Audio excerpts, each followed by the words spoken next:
Hey everybody, this is part two of Sean Matgamna's uh,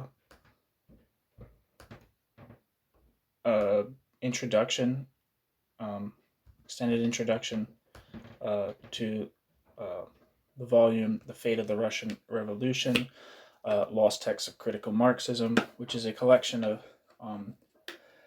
essays by people affiliated with the third camp of Trotskyism, who largely adopted at least, um, the bureaucratic collectivist thesis on the USSR. Most of the people that I see in the collection of essays are people that were affiliated with Max Shachtman's Workers' Party, which formed out of a split in the Socialist Workers' Party in 1939, 1940.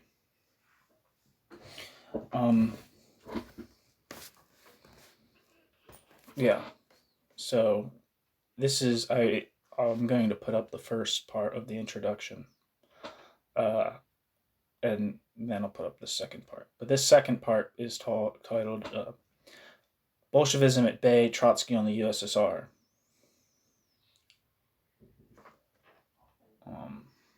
And the first section of part two is titled Trotsky in Exile. Immediately after his expulsion from the USSR in February 1929, Trotsky, the left oppositionist reformer inside the USSR, was a hard-faced man of the regime to the outside world. When Trotsky wrote for the general public, his criticisms of the regime were selective, general, and muted. Sharper criticism was reserved for his communist oppositionist audience. He split with the German the German Lenin Bund, I think that's Hugo Urban's group, the biggest organization in the early international left opposition, because it would not support Stalin's policy of holding on to the Chinese Eastern Railway against the Chinese. Stalin would cede it to Japan in 1935. Trotsky, himself an author of acute social analysis of that system, see the next section, and a critic of the lack of democracy in the USSR, one moreover whose comrades there were already being shot. Trotsky reacted violently as late as 1934 against talks of general democracy in the USSR. Quote, "There is a tendency among our friends in Paris to deny the proletarian nature of the USSR, to demand that there be complete democracy in the USSR, including the legalization of the Mensheviks, etc. ... We regard this tendency as treason, which must be fought implacably." End quote.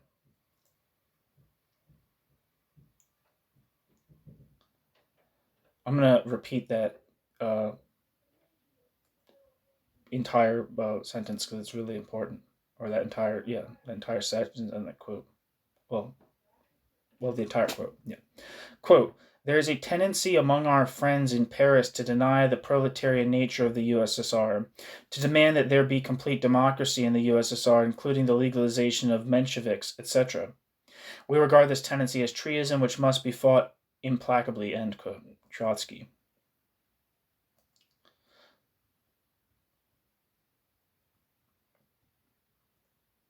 By the end of the 1930s, there would be a very telling inversion.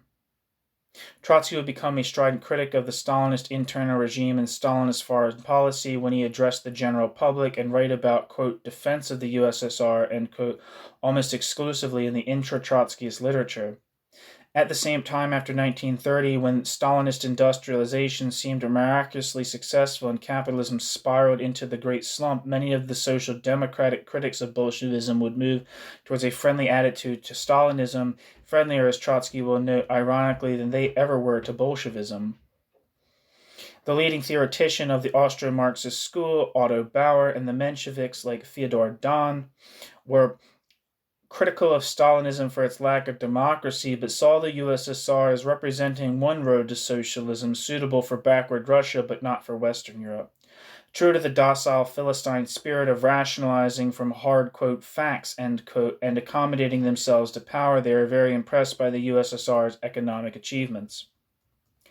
The peak performance in this spiritually and intellectually athletic journey by the Social Democrats to Stalin's Moscow was the conversion of Sidney and Beatrice Webb, Lordly and Lady Passfield, epitomes of British Fabian type epitomes of the British Fabian type described by Friedrich Engels as, quote, middle-class reformers who think socialism is too good to be left to the workers, end quote, to the conclusion that the USSR was a, quote, new civilization, end quote. As the experience of Stalinism accumulated, Trotsky virtually swapped places with most of the social democratic critics of the USSR. By the mid-1930s, the once implacable and unrepentant defender of the Bolshevik regime against social democracy and vulgar democratic critics was scornfully castigating the Bauerites and the, quote, Brandlerite, end quote, right communists for being apologists and rationalizing defense lawyers for Stalin and Stalinism. In his root and branch opposition to Stalinism, Trotsky after 1936 was close to Karl Kautsky. In his theoretical summaries, however, Trotsky remained tied to the idea that the Stalinist USSR was a workers' state of some sort. What follows is an attempt to trace the evolution of Trotsky's ideas on the Stalinist USSR. Section 2 of Part 2. Quote, a bureaucratic economy, end quote. By 1933, it had become clear that Stalin's, quote, left turn, end quote, of 1929 to 30 was no mere zigzag or temporary improvisation. The regime had survived the convulsive crisis of 1932 to 33. It had given a new shape to USSR society. Until his death in 1940, Trotsky would continue to call the USSR a, quote, workers' state, end quote, of sorts. Yet the basic trend of his detailed, concrete analysis of the USSR and of most of his political conclusions was, in my view, sharply and increasingly at odds with that summary description. Trotsky gives his first comprehensive anatomy of Stalinist society in an article of April 1933, quote, the degeneration of theory and the theory of degeneration and the degeneration of theory, end quote. Trotsky discusses the question of why, if, as the Stalinists say, socialism had been realized, the state is not, as in Marxist theory it should be, withering away, becoming less and less of a social force. In fact, it has grown to unprecedented power and dominance. He links the state with a discussion of inflation and money. Like the state, money has a necessary social function, as measure of value and means of exchange. Like the state, money's role would diminish with social development. Money, too, will finally wither away. As with two flashlights, one in each hand, playing from different angles on something obscured and darkly hidden, Trotsky examines the nature of Stalinist society from the two sides of state and economy. Trotsky lights up a picture which does not fit easily or indeed fit at all into the historical and theoretical framework which Trotsky insisted on. The society Trotsky describes and anatomizes is unmistakably a new form of class society, neither capitalism nor socialism, or in transition to socialism. It will, at the end of the 1930s, be called bureaucratic collectivism.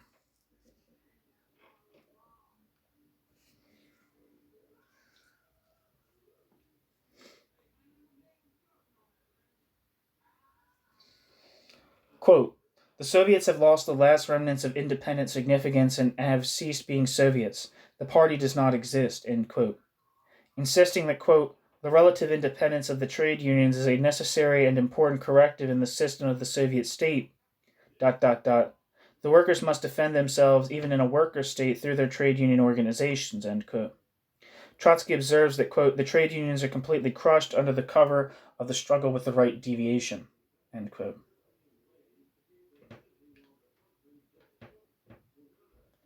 Tomsky, the main trade union leader, had been a prominent Bukharinite. Quote, the state not only does not wither away, ... but ... becomes ever more openly the instrument of bureaucratic coercion, ... The apparatus of the trade unions themselves has become the weapon of an ever-growing pressure on the workers, end quote. Referring to the, quote, regime of terror against the party and the proletariat, end quote, Trotsky asks, quote, where does such a terrible, monstrous, unbearable exercise of the political regime come from, end quote. Trotsky finally answers, quote, the intensification of repression is necessary for the defense of the privileged positions of the bureaucracy, end quote. Trotsky now draws out, quote, an analogy between the role of money and the role of the state in the transitional epoch, end quote. Money, Trotsky says, quote, a direct heritage of capitalism, end quote, cannot simply be abolished. It will wither away as its function as measure of value and means of exchange decline in a society of abundance. In the first period of working class rule, its role will grow rather than diminish. It is an essential tool of real planning and of real social knowledge. There will be a, quote, extreme expansion, end quote, in the turnover of goods in the transition period. All branches of a growing economy, quote, must determine their relation to each other qualitatively and quantitatively, end quote. Quote, money as the means of accounting evolved by capitalism is not thrown aside but socialized. Socialist construction is unthinkable without the inclusion in the planned system of the personal interests of the producer and consumer, and this interest can actively manifest itself only when it has at its disposal a trustful and flexible weapon, a stable monetary system, end quote. That is what happens in a worker state developing towards socialism. And in the USSR, Trotsky describes the reality of bureaucratic arbitrariness and inflation. Quote, money regulated by the administrative prices fixed for goods loses its ability to regulate plans. In this field, as in others, quote, socialism, end quote, for the bureaucracy consists of freeing its will from any control. Party, Soviet trade union, or money, ... Economic planning frees itself from value control, as bureaucratic fancy frees itself from political control. The rejection of, quote, objective causes, end quote, ... represents the, quote, theoretical, end quote, ravings of bureaucratic subjectivism, ... The Soviet economy today is neither a monetary nor a planned economy. It is an almost purely bureaucratic economy. To support unreliable and disproportionate tempos, a further intensification of pressure on the proletariat becomes imperative. Industry, freed from the material control of the producer, took on a super-social, that is, bureaucratic character. As a result, it lost the ability to satisfy human wants even to the degree to which it has been accomplished by the less developed capitalist industry, ... From this, and from this alone, ...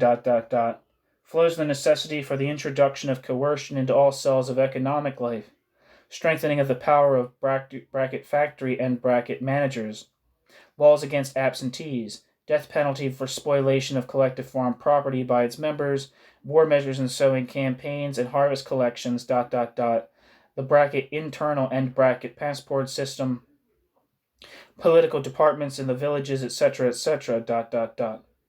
The dictatorship of the proletariat withers away in the form of bureaucratic inflation, that is, the extreme swelling of coercion, persecutions, and violence.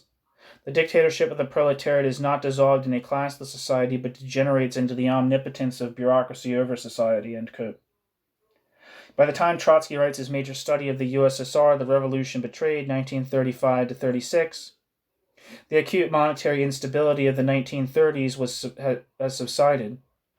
The, quote, bureaucratic arbitrariness, end quote, the regulation of economic and social life by the arbitrary exercise of unbridled state power more than any before known, has not. Stalinist autocracy has not. Trotsky poses the problem. Quote, if exploitation is, quote, ended forever, end quote, ... bracket, as the Stalinists claim, end bracket, then there remains nothing for society to do but to throw off the last straitjacket of the state. In place of this, it is hard even to grasp this contrast with the mind. The Soviet state has acquired a totalitarian bureaucratic character, ... What social cause stands behind the stubborn virility of the state and especially behind its policification? The importance of this question is obvious. In dependence upon the answer, we must either radically revise our traditional views of the socialist society in general, or as radically reject the official estimates of the Soviet Union, end quote.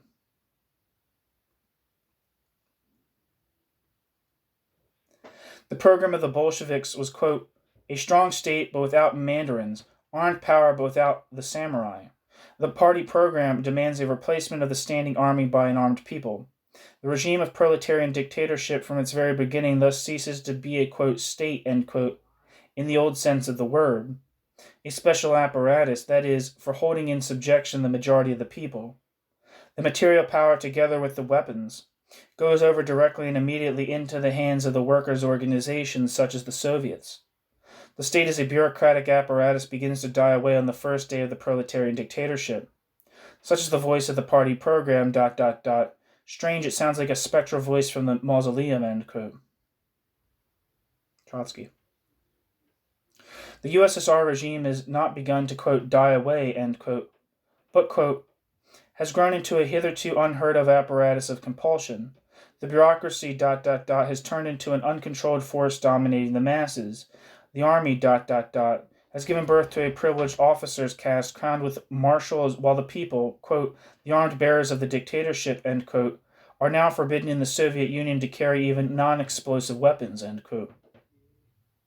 Trotsky starkly sums up the contrast between the USSR and the workers' state, quote, with the utmost stretch of fancy, it would be difficult to imagine a contrast more striking than that which exists between the scheme of the workers' state according to Marx, Engels, and Lenin, and the actual state now headed by Stalin, end quote. Trotsky. Quote, the regime became, quote, totalitarian, end quote, in character several years before this word arrived from Germany, end quote. Trotsky. Quote, from the first days of the Soviet regime, the counterweight to bureaucratism was the party. If the bureaucracy managed the state, still the party controlled the bureaucracy. Keenly vigilant lest inequality transcend the limits of what was necessary, the party was always in a state of open or disguised struggle with the bureaucracy. The historic role of Stalin's faction was to destroy this duplication, subjecting the party to its own officialdom and merging the latter in the officialdom of the state. Thus was created the present totalitarian regime, end quote.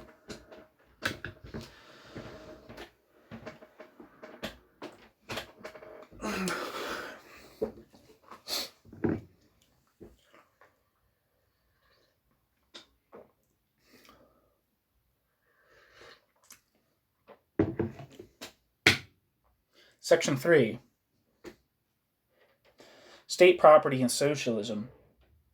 State property under such a regime cannot be socialist. Quote, the new constitution, bracket, of 1936, end bracket, wholly founded, as we shall see, upon identification of the bureaucracy with the state and the state with the people, says, quote, ... the state property, that is, the possessions of the whole people, end quote. This identification is the fundamental sophism of the official doctrine. It is perfectly true that Marxists, beginning with Marx himself, have employed in relation to the worker state the terms state, national, and socialist property as simple synonyms. On a larger historic scale, such a mode of speech involves no special inconveniences. But it becomes the source of crude mistakes and of downright deceit when applied to the first and still unassured stages of the development of a new society, and one moreover isolated and economically lagging behind the capitalist countries. In order to become social, private property must as inevitably pass through the state stage as the caterpillar. In order to become a butterfly, must pass through the pupal stage, or the pupal stage. I don't know how to say that. P-U-P-A-L. But the pupa is not a butterfly, ... State property becomes the property of, quote, the whole people, end quote, only to the degree that social privilege and differentiation disappear, and therewith the necessity of the state. In other words, state property is converted into socialist property in proportion as it ceases to be state property. And the contrary is true. The higher the Soviet state rises above the people, the more obviously does the state testify against the socialist character of this state property, end quote. Quote, the transfer of the factories to the state changed the situation of the workers only juridically. In reality, he is compelled to live in want and work a definite number of hours for a definite wage, ... The new state resorted to the old methods of pressuring upon the muscles and nerves of the worker. There grew up a corps of slave drivers. The management of industry became super bureaucratic. The workers lost all influence whatever upon the management of the factory. With piecework payment, hard conditions of material existence, lack of free movement, with terrible police repression penetrating the life of every factory, it is hard indeed for the worker to feel himself a, quote, free workman, end quote. In the bureaucracy, the worker sees the manager, in the state, the employer, end quote.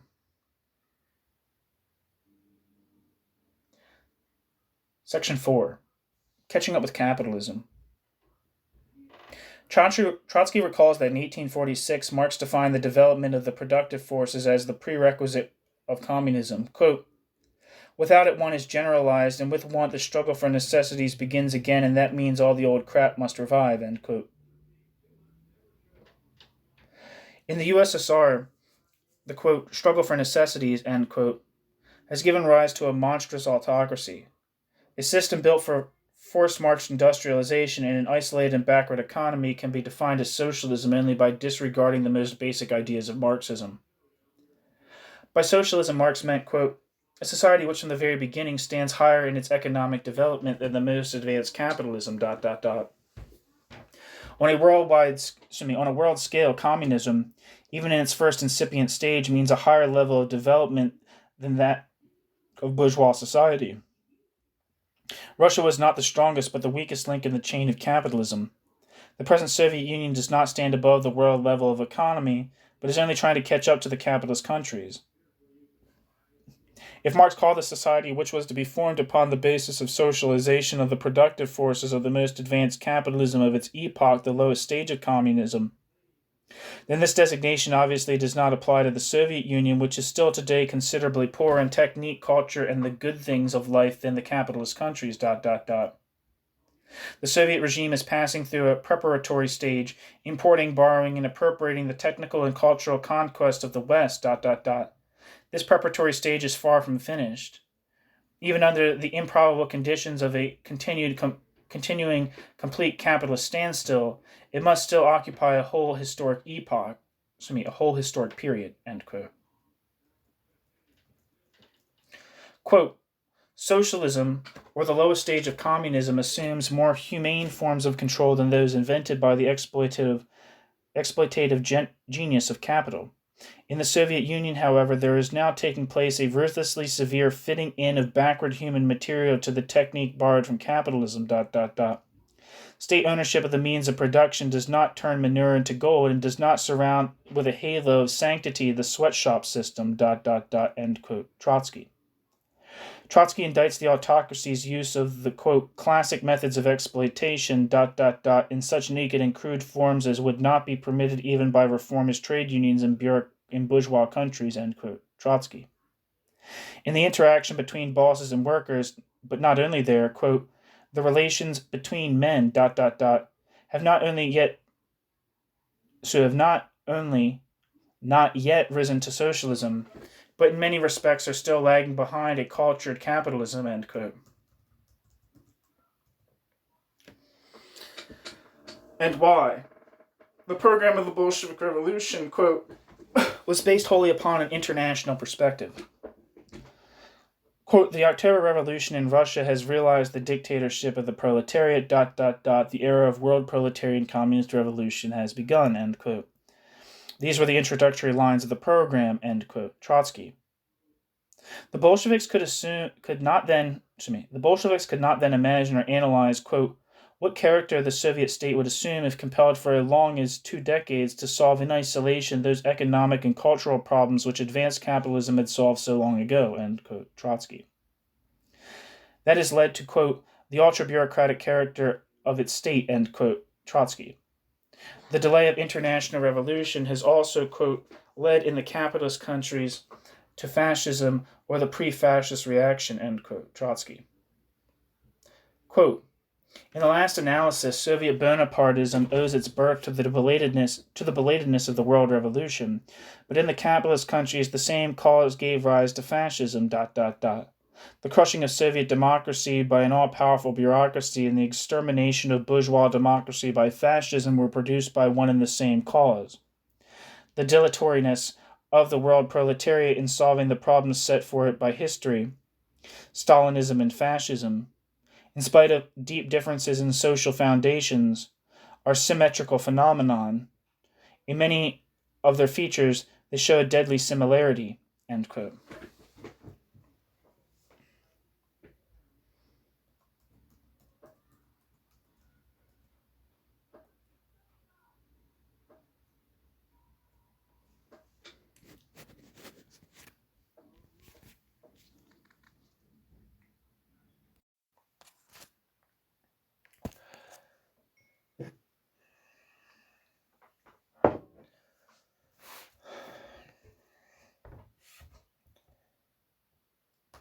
5. The nature of the Stalinist autocracy.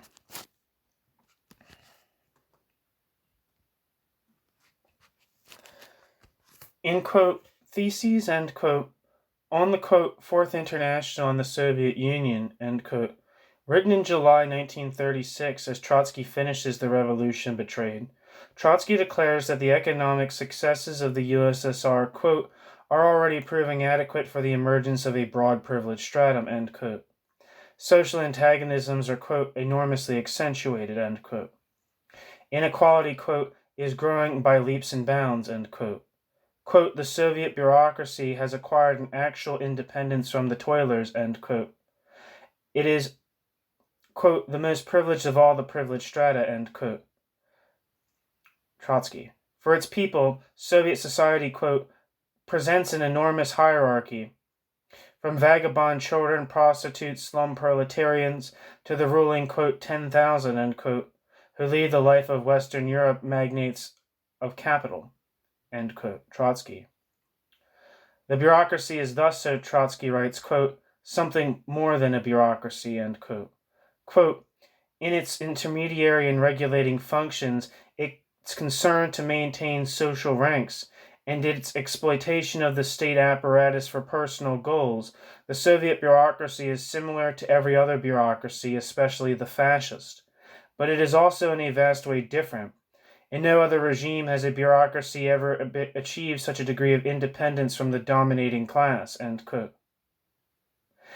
By the, quote, dominating class, end quote, Trotsky here means the working class. Why and in what sense Trotsky believes that it, quote, dominates, end quote, we shall see later. The essential point here is the contrast with the bureaucracy in capitalist society, representing the interest of, quote, a possessing and educated class, end quote, having, quote, innumerable means of everyday control over, end quote, the bureaucracy. The fascist bureaucracy in power intertwines with the big bourgeoisie. But, quote, the Soviet bureaucracy takes on bourgeois customs without having beside it a national bourgeoisie. In this sense, we cannot deny that the Soviet bureaucracy is something more than a bureaucracy.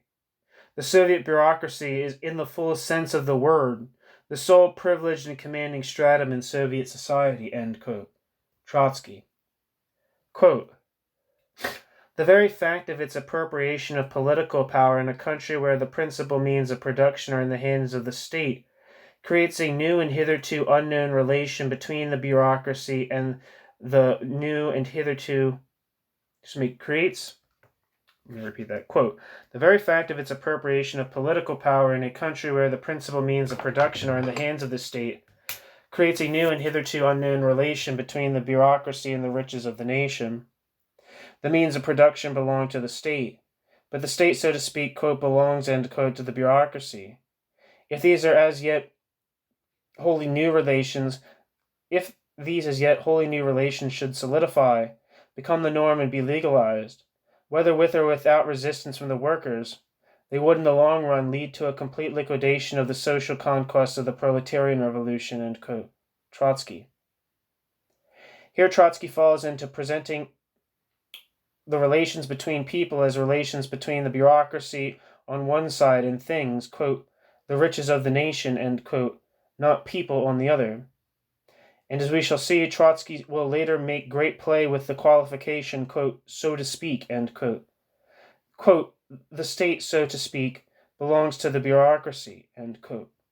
But the sociological picture of Stalinist society which Trotsky paints is clear and full in its outlines. The straightforward implication is that the bureaucracy is the ruling class.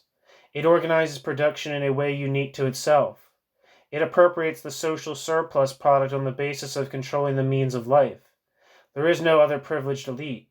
The entire population is at the bureaucracy's disposal.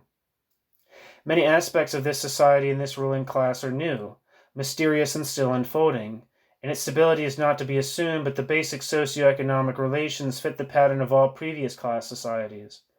Trotsky has described all this, explained the basic reasons for it, and connected it up to the whole history of class society. If the relations are not, quote, solidified, normalized, and legalized, They do certainly exist. The relations are the pattern of Stalinist society, as it has functioned through its industrial revolution to the last several years. In fact, history will show those relations to be, quote, solidified, end quote, even though they survive the World War and expand and reproduce over 50 years after 1936. New section. Quote, the system of Bonapartist gangsterism, end quote. The Great Terror began in late 1934 and rose to a frenzy of unparalleled slaughter after August 1936, when Stalin organized the first of the three Moscow trials in which almost all the surviving leaders of the 1917 revolution were forced to confess to having been, quote, counter-revolutionaries, end quote, even while leading the October Revolution and then killed. On the 1st of May 1939, Trotsky wrote, quote, the Bonapartist philosophy of the state, end quote. It appeared in New International June 1939. Just 4 months before the great political dispute in the Trotskyist movement, in which Trotsky would insist on the description, quote, workers' state, end quote. This article presents a stark picture of a distinct socioeconomic formation, not of any possible sort of workers' state. Trotsky depicts Stalinism as a system more akin to Dark Age feudalism, or to rigidifying Roman Empire of about 300 AD, either to socialism or capitalism, or anything in between.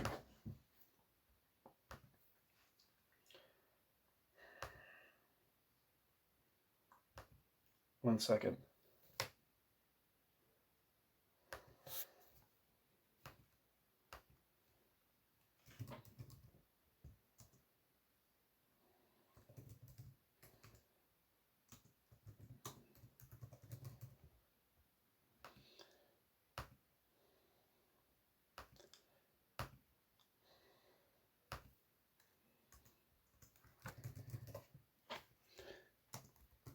Sorry, 1 second.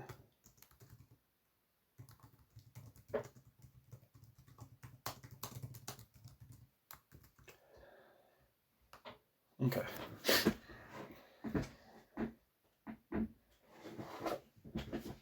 Trotsky depicts Stalinism as a system more akin to Dark Age feudalism or to the rigidifying Roman Empire of about 300 AD than either to either socialism or capitalism or anything in between.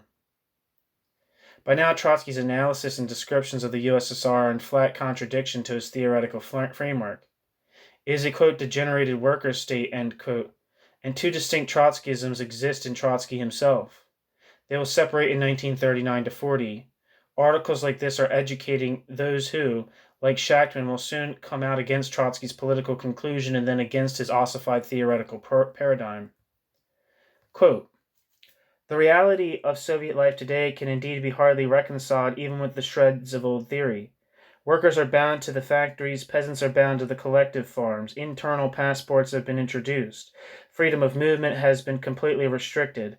It is a capital crime to come to work late. Punishable as treason is not only criticism of Stalin, but even the mere failure to fulfill the natural duty to get down on all fours before the, quote, leader, end quote. The frontiers are guarded by an impenetrable wall of border patrols and police dogs on a scale heretofore unknown anywhere. To all intents and purposes, no one can leave and no one may enter. Foreigners, in fact communists and especially communist refugees from capitalist police states, who had previously managed to get into the country, are being systematically exterminated. This is still that's Trotsky, but the quote continues. Quote, the Soviet Constitution, quote, the most democratic in the world, end quote, amounts to this, that every citizen is required at an appointed time to cast his ballot for the one and only candidate handpicked by Stalin or his agents. The press, the radio, all the organs of propaganda, agitation, and national education are completely in the hands of the ruling clique. ... How many have been shot, thrown into jails and concentration camps, or exiled to Siberia? We do not definitely know. But undoubtedly hundreds of thousands of party members have shared the fate of millions of non-party people, end quote. Trotsky. Though the, quote, official edict, end quote, is that, quote, socialism has been realized, end quote, Stalinism has, quote, brought the state to a pitch of wild intensity. unprecedented in the history of mankind, end quote. Trotsky. In this, quote, totalitarian state, end quote, quote, the party, the government, the army, and the diplomatic corps have been bled white and beheaded, end quote. Trotsky. Quote, the growth and strengthening of the military and civil caste signifies that society is moving not towards but away from the socialist ideal, end quote. Trotsky. The purges and, quote, frame-ups, quote, must flow from the very structure of Soviet society, ...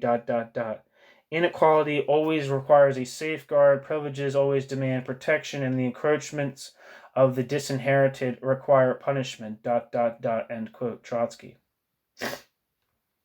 Trotsky pictures the life of the, quote, ruling caste, end quote. In addition to publicly acknowledged salaries, quote, the ruling caste receive secret salaries from the treasuries of the Central Committee or local committees. They have at their disposal automobiles. There even exist special plants for the production of the finest automobiles for the use of, quote, responsible workers, end quote. Excellent apartments, summer homes, sanatoria, and hospitals.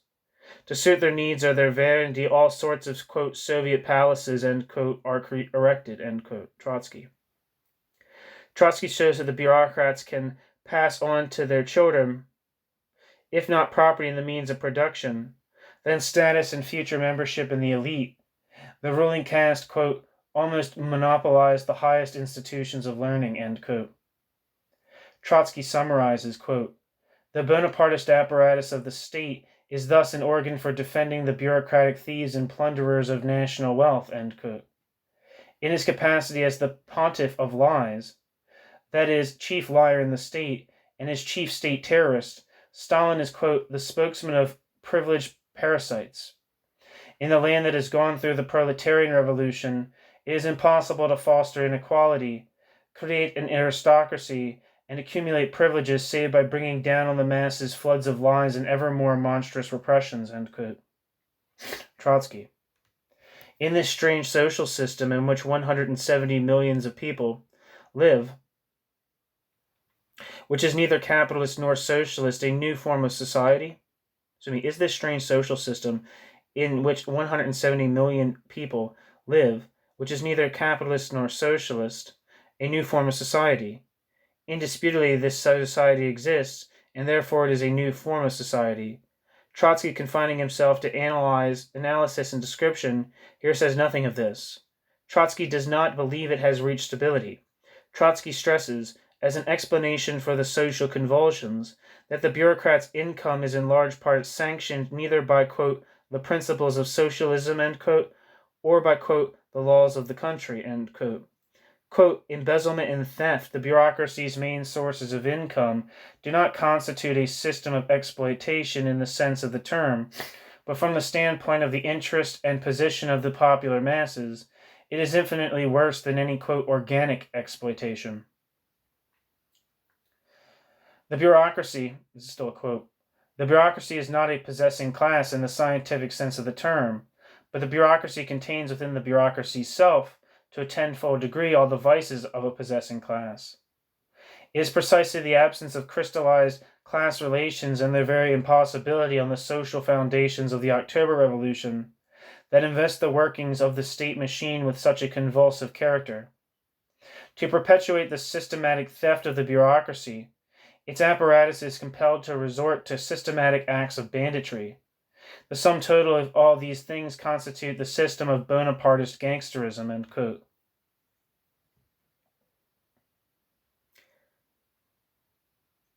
Section 7. Gangster state and worker state, ? For Trotsky, as we have seen, the Stalinist USSR, simultaneously with being a, quote, system of Bonapartist gangsterism, end quote, was also a, quote, degenerated worker state, end quote.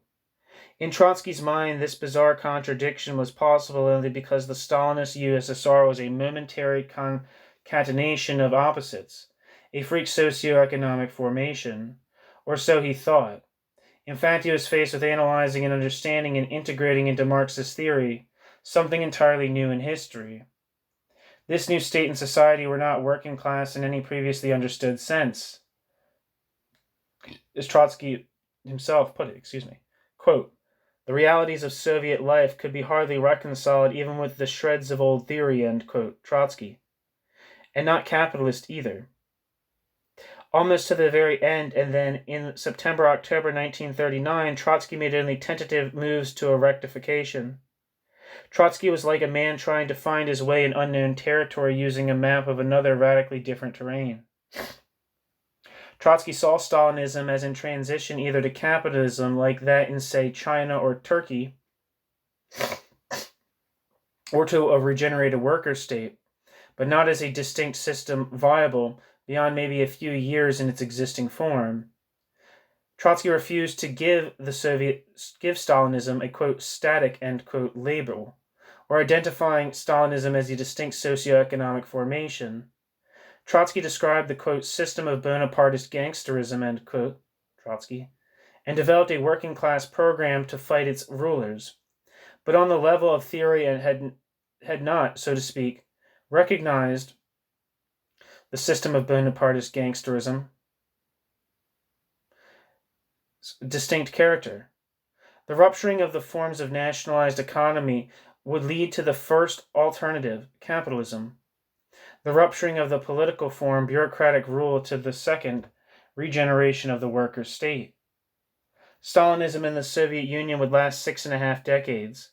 Trotsky's work covered its first decade and a half. It is not surprising that he left the work of analyzing a new and unexpected socioeconomic formation uncompleted at his death. Contrast Trotsky's situation as he analyzed Stalinism with Marx's.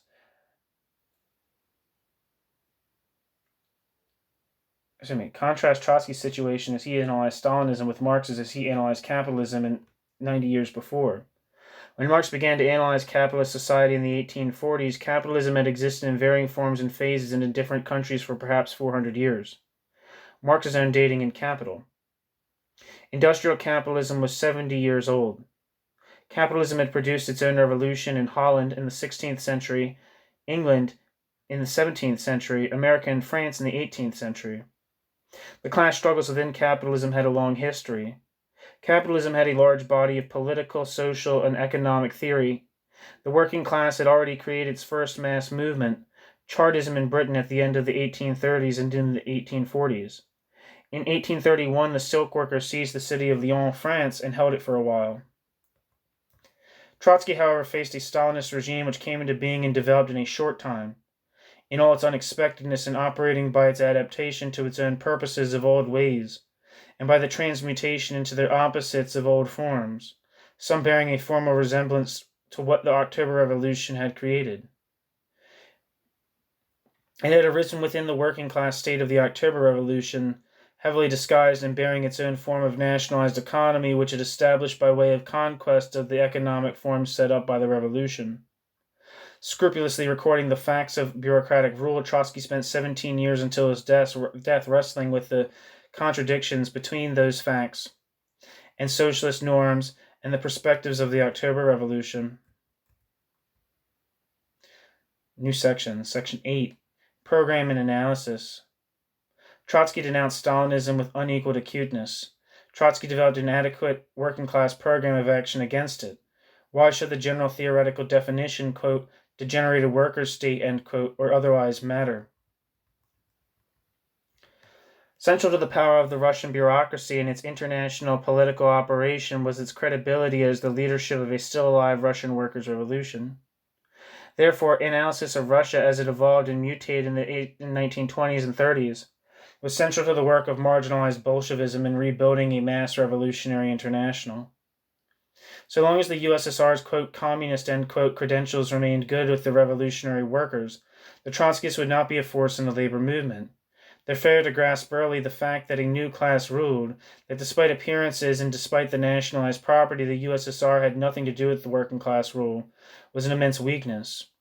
It led to wholesale desertion from the ranks of the Russian left opposition in 1928-30, and it would make competition for the allegiance of revolutionary workers extraordinarily difficult for a Trotskyist movement, which believed that despite everything it had a vast common ground with the Stalinists in defense of the Soviet Union. On the eve of Trotsky's death, a new twist in response to a new stage of self-assertion by the new Stalinist ruling class. the beginning of Russian imperialist expansion, at first in alliance with Hitler's Germany, would rip apart the Trotskyist movement and set in motion a process that would change the meaning of words and symbols in a way that paralleled the changes that Stalinism had wrought in the vocabulary and perspectives of the 1917 revolution. Revolutionary Marxism is more than a socialist program. Revolutionary Marxism is a series of broad historical perspectives based on analysis and research. On the accuracy of these analyses ultimately depends the intellectual validity of the revolutionary socialist program. Without Marx's analysis of capitalism, in which he uncovered the mechanisms of exploitation within relations of legal equality between capitalist and worker, socialism would still be an inchoate yearning for a better world. Stalin's, quote, second revolution, end quote, of 1928 to 30 shaped the USSR for the next 60 years. Trotsky interpreted it as a continuation and development of 1917. This enormous era generated over a decade, and after Trotsky's death, 5 decades of theoretical disorientation and historical misunderstanding. Much of it persists long after the collapse of the USSR. It led to an irresolvable contradiction between Trotsky's accurate and probing concrete descriptions of the USSR and his theoretical paradigm that the USSR was a degenerated worker state. From the 1920s to long after Trotsky's death, those who shared his view that the Stalin regime preserved the, quote, gains or, quote, remains of October found themselves ambivalent towards Stalinism. At first, this was because of the nature of Stalinism itself. It was anti-capitalist. At the end of the 1920s, it annihilated the pro-capitalist forces. In the 1940s and 1950s, Stalinism wiped out capitalism in many countries. Stalinism's Trotskyist critics were driven into embodying two incongruous political personalities: that of the advocate and defender of the existing working class, in the USSR and outside, and that of the proponent of a broad historical perspective of anti-capitalist revolution, in which the Stalinist rulers were for now the custodians of the October Revolution, and later of other revolutions which created as much as was said to, quote, remain, end quote, of October.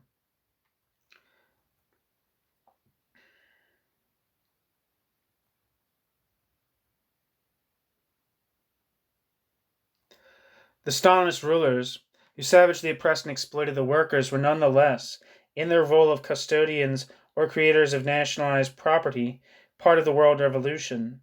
Until the workers got rid of them, even they had to be, quote, defended, end quote, against capitalism. Trotsky saw the nationalized property as post-capitalist in form, less than advanced capitalist in content, and shackled by the bureaucracy. At the heart of this contradictory system stood an ineradicable antagonism between the bureaucracy and the proletariat. Because of this contradiction, planning was vitiated. The bureaucrats ruled and planned, quote, with all the right lights out, end quote, in a system deprived of democratic self-monitoring and self-rule. The Stalinist terror functioned as a crude and substitute instrument of control, dynamism, and monitoring. It was not enough to have a program of action against the bureaucracy. The system needed to be explained, to have its real relationship to both capitalism and socialism, to the bourgeoisie and to the proletariat, and its place in historical evolution worked out and established. Nothing was what it was proclaimed to be. The Stalinist system, dressed up as the Russian workers' revolution, departed most from the goals and purposes of old socialism, where it seemed to realize the methods and techniques, nationalization, for example, that socialism had advocated. Real Marxism needed to be starkly separated from the, quote, Marxism, end quote, with which, confusingly, it seemed to share so much. The, quote, official Marxism, end quote, of obfuscation and scholasticism, pervaded by Stalinism. The Stalinist lies and their systematic reversal of the meaning of all the terms in real Marxism needed to be dissected and analyzed. The precise points at which Stalinism parted company with unfalsified Marxism had to be clearly established. The joints at which interests alien to the working class had been grafted onto old Marxist anti-capitalist concepts located. Much of the work of Marxism was a matter of uncovering lies and falsifications and establishing on the level of plain fact, the reality of the USSR measured against Marxist theory, working class program, and socialist purpose. The secret of how, out of, quote, common ownership, end quote, there came not socialism, but this system of state tyranny had to be uncovered. Trotsky was close to the end of his life before the problem was posed by history. The Stalinist USSR as a distinct system in its own right was posed by him clearly. Almost all his theoretical work on the Soviet Union took for granted the framework in which regression to capitalism was seen as the alternative to a new socialist revolution. He did not adequately define and characterize the social mutation that actually existed. Faced with a new social system in the USSR, Trotsky pictured it, explored its oppressions and its real meaning for working people in their day-to-day lives. He opposed to Stalin's system a working-class program, essentially the 1917 program of the Bolsheviks. He put down the elements as an analysis like pinpoints on a board, but did not draw the lines between the points that would make an adequate rhetorical outline of the Stalinist system. In fact, in articles like, quote, The Theory of Degeneration and The Bonapartist Philosophy, and in his book, The Revolution Betrayed, he portrayed the Stalinist USSR clearly as the new system it was, but Trotsky never, until the eve of his death, and then only hypothetically, defined it as such. See in the USSR in War of September 1939, and Again and Once More of 1939. The USSR in War is already on the channel, but Again and Once More has been recorded. It hasn't been put up on the channel yet. It might be put up before this, though.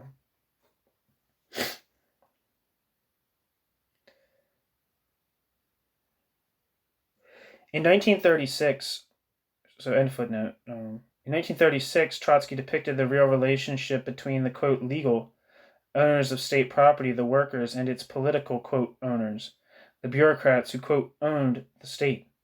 But he drew back from the conclusion plainly indicated by what he wrote.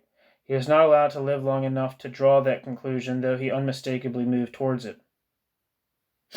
At the end of Trotsky's life, he still saw Stalinism in terms of other social formations, capitalism, socialism, and only tentatively, and as if through a shifting mist, as what it really was, something distinct both from capitalism and from socialism, distinct from capitalism although the bureaucracy was exploitative, and distinct from working class socialism, although it was anti-capitalist in its own bureaucratic way collectivist. Much of Trotsky at the end is unclear and self-contradictory. This led to a split that would define two very different, quote, Trotskyisms, end quote, in the years after Trotsky's death. The roots of that split lay in the conflicting elements that had accumulated to the point of unmanageable contradiction in Trotsky's view of the USSR. Trotsky's role at the outbreak of the Second World War brought it to a head. Trotsky's heirs, after his assassination in August 1940, inherited theoretical chaos in a world undergoing changes that would shape it to the end of the 20th century. One reason why Trotsky at the end is, quote, difficult, end quote, and confusing on this question is, I think, that Trotsky sometimes shifts from one framework to another and does not always make it plain. It was always clear to him what framework he was using. Trotsky had changed his framework for viewing the USSR substantially several times, around 1929 to 30, around 1933, and around 1936, and at the end was tentatively proposing yet another framework. Trotsky had responded to each new stage, each new event, each new horror and outrage with protest, analysis, proposals for labor movement action. Trotsky advocated revolution, but until the Stalinist status quo was disrupted by bourgeois counter-revolution or a new workers' quote political revolution, end quote, even then the USSR remained a degenerated workers' state. Even when Trotsky believed the autocracy had become an absolute brake on the economy, it remained the supervisor of the military defense of the USSR for its own self-interested reasons, and in its own way, and in that sense it remained relatively progressive against any capitalist forces. Time after time in the 1930s, Trotsky expected that the Stalinist system simply could not go on. The system was not, and he thought could not be stable. We know now that it would survive Trotsky for half a century and spread nationalized property in various ways or inspire its spread to a further 1/6 of the globe and to vastly greater populations than the USSR's. Trotsky's position committed those who agreed with him to, quote, defend, end quote, the USSR as the USSR became an expansionary imperialist power and to defend the regimes it set up in Eastern Europe, first as junior partner of Hitler, August 1939 to June 1941, then as a less junior partner of Britain in the USA, 1941 to 45, and finally after the fall of Hitler's Reich, as the greatest power in Europe and one of the two great powers of the world, a predatory, looting, savagely repressive, worker-enslaving, backward, ultra-reactionary empire. In fact, despite all that had changed, it was an empire strangely like the Tsarist Empire, as Marx had known and loathed it in its relationship to Europe. Given Trotsky's baseline criteria for classifying the USSR, Trotsky was tied to that, quote, workers' state, end quote, however degenerative, reactionary, or imperialistic it might be. To put it crudely, so long as the USSR was imperialist on the basis of nationalized property, it was not imperialist. Or anyway, not quite like reactionary capitalist imperialism. As the horrors piled up, culminating with the Hitler-Stalin Pact and the eruption of Stalin's bureaucratic imperialism, the outlines of Trotsky's theory again and again were stretched out of shape to accommodate the dogma that this, whatever it was, remained a worker state, and progressive so long as nationalized property was preserved. Trotsky, of course, did not think the system could last. Expecting at point after point, the rupturing of the USSR, Trotsky was by the end disoriented, for example in his comments on the Stalinist invasion of Finland, and he must have known and felt it. Trotsky's followers and the movement he founded to continue the work of the early Communist International would be derailed by the survival of the Stalinist system and its expansion as a revolutionary anti-capitalist force. If Trotsky's position on the USSR was correct, then, quote, orthodox neo-Trotskyism, with its ineradicable tendency to assume the role of loyal liberal critic to various Stalinist regimes, followed logically and necessarily. Who says A and B and so on to the 19th letter of the alphabet must then say the rest, or change the alphabet. Trotsky was by the end reduced to defending his position with the argument that it would be, quote, ridiculous, end quote, to append to the Stalinist bureaucracy and the system in which it ruled the designation of a new class society just a few years or months before its collapse. But the system did last and it did expand. The, quote, orthodox, end quote, Trotskyists arrived reluctantly, those who survived the ideological rocks and rapids of the strange voyage, as absurdities and ideological inversions that sometimes compounded the absurdities of Stalinism itself, in any way paralleled and, quote, Trotskyized, end quote, them. They arrived at the idea of, quote, for now, end quote, progressive Stalinism.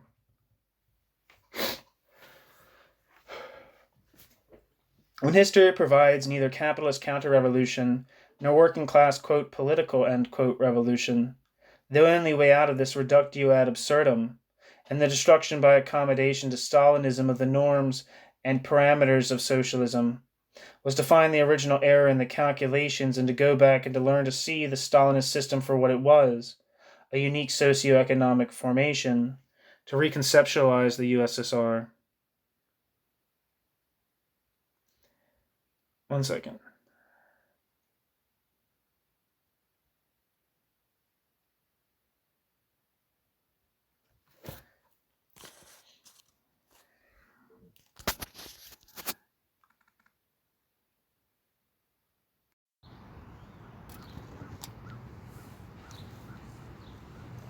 Section 9. Dissolving being into becoming. Trotsky's first detailed attempt to square the fact of the USSR as a bureaucratic tyranny with the concept of it as a worker state was in an article of October 1933, The Class Nature of the Soviet State. In it, he codified and developed all the main ideas that would inform Trotsky's polemics on this issue up to his death, though, over the next 6 or 7 years, Trotsky would radically shift the balance and meaning of many of the terms of the theory. At the end, the content of what he said would be radically different, though the terms remain the same. Through the 1930s, Trotsky stretched the meaning of the old terms again and again until by the end his theory was very difficult to understand. Trotsky remained an increasingly fictitious continuity by a method which resembled the medieval art of palimpsestry, writing new content into an old text.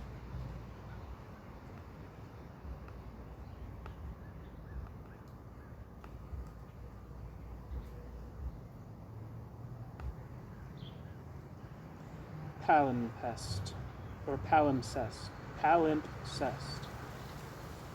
In textual studies, a palimpsest is a manuscript page either from a scroll or a book from which the text has been scraped or washed off in preparation for reuse in the form of another document. Parchment was made of lamb, calf, or kid skin, which is goat, not children's skin, and was expensive and not readily available.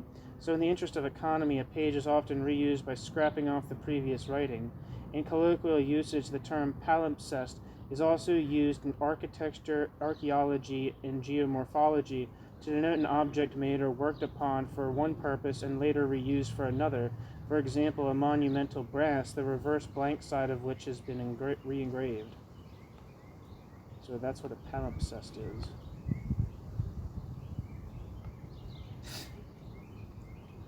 Trotsky's starting point in the October 1933 article is the fact that since the German Communist Party's collapse without a fight after Hitler's coming to power in January 1933, Trotsky believes that the Communist International must now be written off as a potentially revolutionary working class force. The genuine Bolsheviks must seek to build new parties, but the same Stalinist apparatus rules both the International and the USSR. It is, quote, equally ruinous, end quote, in the USSR and in the Communist International.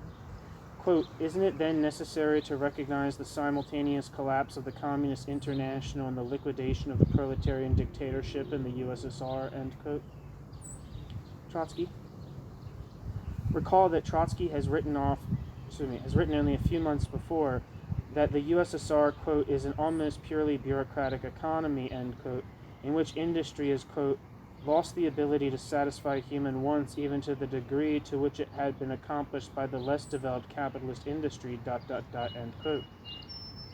And when in the October 1933 article Trotsky discusses the idea that Stalinism is what would be called, quote, bureaucratic collectivism, end quote, he does not try to show any immediate factual differences between the Stalinist USSR as it is from, quote, bureaucratic collectivism, end quote.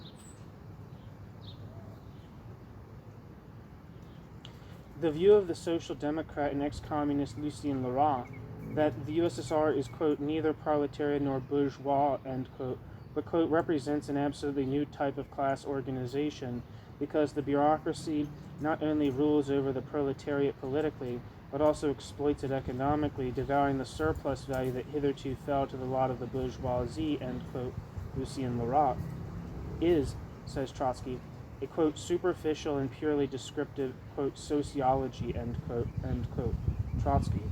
Trotsky does not deny that it is an accurate description. Contemptuously, Trotsky equates the social democrat, quote, contemplator, end quote, Leroy, with, quote, the Russo-Polish revolutionist Machajewski, end quote, who, quote, with much more fire and splendor, end quote, had over 30 years previously, quote, defined, quote, the dictatorship of the proletariat, end quote, as a scaffold for the commanding posts of an exploiting bureaucracy, end quote. That was something that Trotsky definitely said something similar in this period before he became a Bolshevik. He definitely had a lot of critiques of substitutionism, which he believed Bolshevism to embody at that point in his life. I think this person that's being referred to is, it says Makahaisky, so it would sound like Machajewski, but I think the person that's being referred to is Machajewski, who had a idea that kind of similar to Robert Michel's ideas about regarding the socialist movement's political program lending itself to a division of labor between intellectual and manual workers that would crystallize into a new bureaucratic stratification, something like that. It was had very much influence from like he said things that were comparable to like what Bakunin had to say about like the dictatorship of the proletariat. But I think he was Polish, like a Polish Marxist who was a kind of like an anarchist.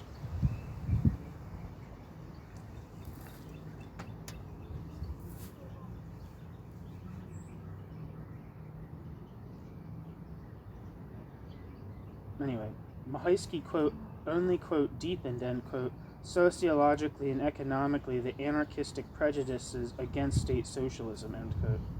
Trotsky.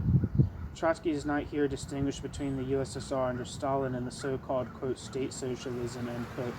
The regime of a profoundly democratic workers' state, which in the substance of the dispute between Marxists and anarchists,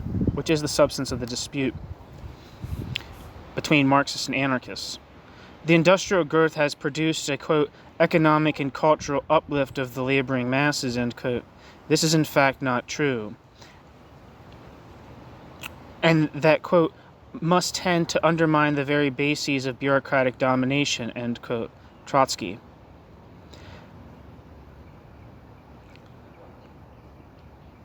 Quote, in the light of this fortunate historical variant, the bureaucracy turns out to be only the instrument, a bad and expensive instrument of the socialist state, end quote. Trotsky. Trotsky does not think this will happen gradually. The bureaucracy must be tamed by working class force, and the USSR working class will assemble the necessary force only under the impulse of working class revolution in the West. And in the meantime, the bureaucracy retards the economic and cultural growth of the country. Quote, the further uninhibited growth of bureaucratism must lead inevitably to the cessation of economic and cultural growth, to a terrible social crisis and the downward plunge of the entire society, end quote. But bureaucratic domination would end with this collapse. Quote, in place of the workers' state would not come, quote, social bureaucratic, end quote, but capitalist relations, end quote. Trotsky. In this way, Trotsky defines away the problem of the USSR as the USSR exists in the year 1933, conjuring it out of existence by logic chopping with perspectives. Fundamentally, the USSR is a workers' state because the USSR was a workers' state from 1917 to 1921. It had not reverted to capitalism, and Trotsky is not yet ready to concede the existence in the modern era of a society outside the two main alternatives, bourgeois or workers' rule. Quote, whether we take the variant of further successes for the Soviet regime, or contrariwise the variant of its collapse, the bureaucracy in either case turns out not to be an independent class, but an excrescence upon the proletariat, end quote. Trotsky. The idea of the USSR is a product of development and degeneration from 1917, and is heading for either bourgeois counter-revolution or working-class regeneration, has replaced any definition of what it is. This will remain a central characteristic of Trotsky's thinking to the very end. Although in reality the USSR is already in its essentials a stable entity for a meaningful period by the scale of human life, in Trotsky's theory it is a mere moment of ever-changing historical flux. It is as if the moving film is counterposed to the, quote, snapshots, end quote, that make it up.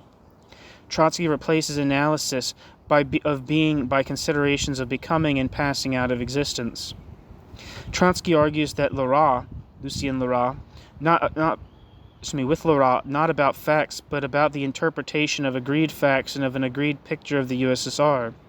Lora's argument about the bureaucracy's, quote, uncontrolled appropriation of an absolutely disproportionate part of the national income, end quote, is based on, quote, indubitable facts, end quote, but it, quote, does not, change the social physiognomy of the bureaucracy, end quote. Trotsky. Decisive in Trotsky's view is the idea that, quote, the bureaucracy derives its privileges not from any special property relations peculiar to the bureaucracy as a, quote, class, end quote, but from those property relations that have been created by the October Revolution and that are fundamentally adequate for the dictatorship of the proletariat, end quote. The bureaucracy practices, quote, not class exploitation in the scientific sense of the word, but social parasitism, end quote. The, quote, necessity, end quote, or otherwise of the bureaucracy's role in the economy should be derived from an account of the society as it is. But Trotsky derives it from the general theory of previous societies. Using that general theory against the facts of the USSR, Trotsky himself has recorded.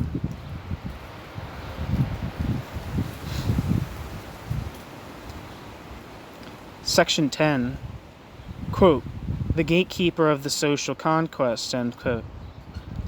If firstly and irreplaceably proletarian dictatorship means the political rule of the workers, then Trotsky's writing off of the Communist International and Trotsky's picture of the realities of the USSR must tell him that the USSR is no longer a worker state.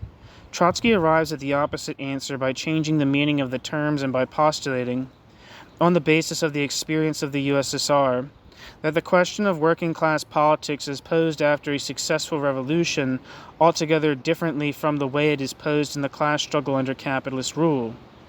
The communist parties of the West, Trotsky writes, have nothing but themselves, quote, no inherited capital, end quote. By contrast, quote, the Soviet government represents an instrument for the preservation of conquest of an already accomplished overturn, ... 9/10 of the strength of the Stalinist apparatus lies not in the Stalinist apparatus's self, but in the social changes wrought by the victorious revolution, end quote. Trotsky. This explains how the Stalinist apparatus could still, quote, preserve a part of its progressive meaning as the gatekeeper of the social conquest of the proletarian revolution, end quote. By, quote, social conquest, end quote, Trotsky means nationalized property. Essentially, Trotsky's position now is that the workers' revolution is, so to speak, congealed in the economic forms that which Trotsky sees as its product, rather as living labor is congealed in capital. Why? Trotsky knew the arguments of the Marxist classics against identifying nationalized economy with socialism or working-class rule.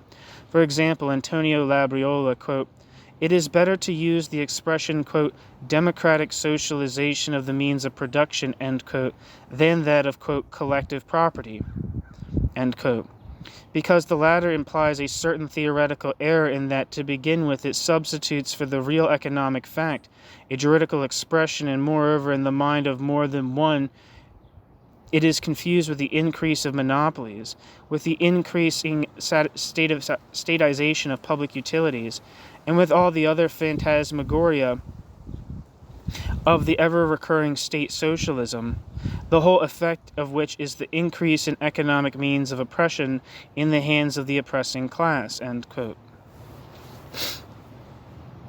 Antonio Labriola. Or James Connolly, quote, this is a quote from James Connolly. James Connolly, in that paper by Baba Kamini that I've read for this channel, that talks about different perspectives on workers' control within the Marxist world from the Marx's death and beyond. James Connolly, I was surprised because I don't really know as much about James Connolly as a lot of other people might. But he actually had quite a good deal to say about workers' control. That's just a side note, though. Or James Connolly, quote, state ownership and control is not necessarily socialist. If it were, then the army and the navy, the police, the judges, the jailers, the informers, and the hangmen would all be socialist functionaries, as they are all state officials.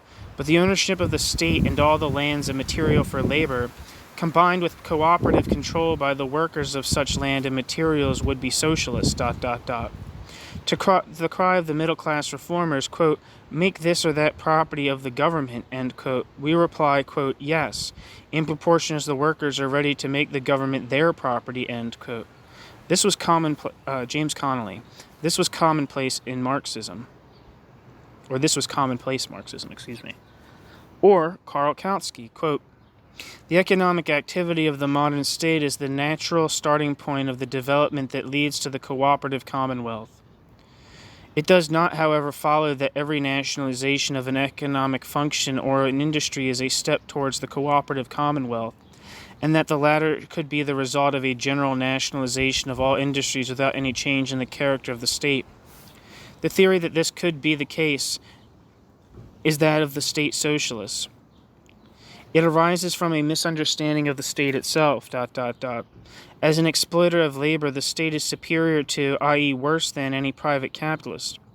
Besides the economic power of the capitalist, it can also bring to bear upon the exploited classes the political power which it already wields, ... The state will not cease to be a capitalist institution until the proletariat, the working classes, become the ruling class.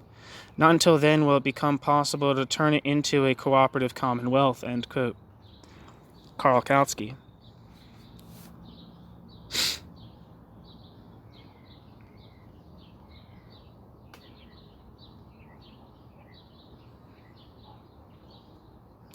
So that Antonio Labriola quote was from, sorry, I'm seeing like a footnote, was from In Memory of the Communist Manifesto from 1895, and the Kautsky quote was from Commentary of the Erfurt Program, 1891.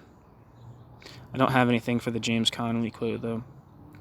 At first, after 1928, Trotsky has seen Stalin's new command economy as a foredoomed, desperate administrative attempt to flout the laws of economics and society, certainly to collapse quickly.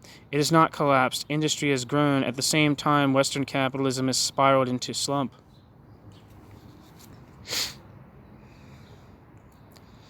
It seems to me that Trotsky's way more affirmative of the industrialization drive, Stalin's industrialization drive, than this would suggest.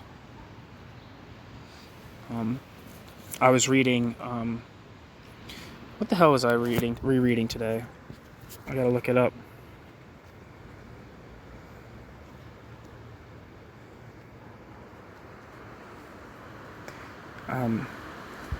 Trotsky's Problems of the USSR. Problems of the Development of the USSR. And you know,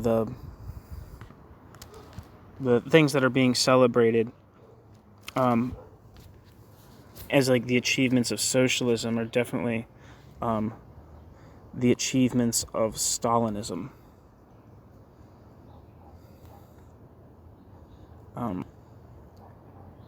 Whether that's what it's directly called or not.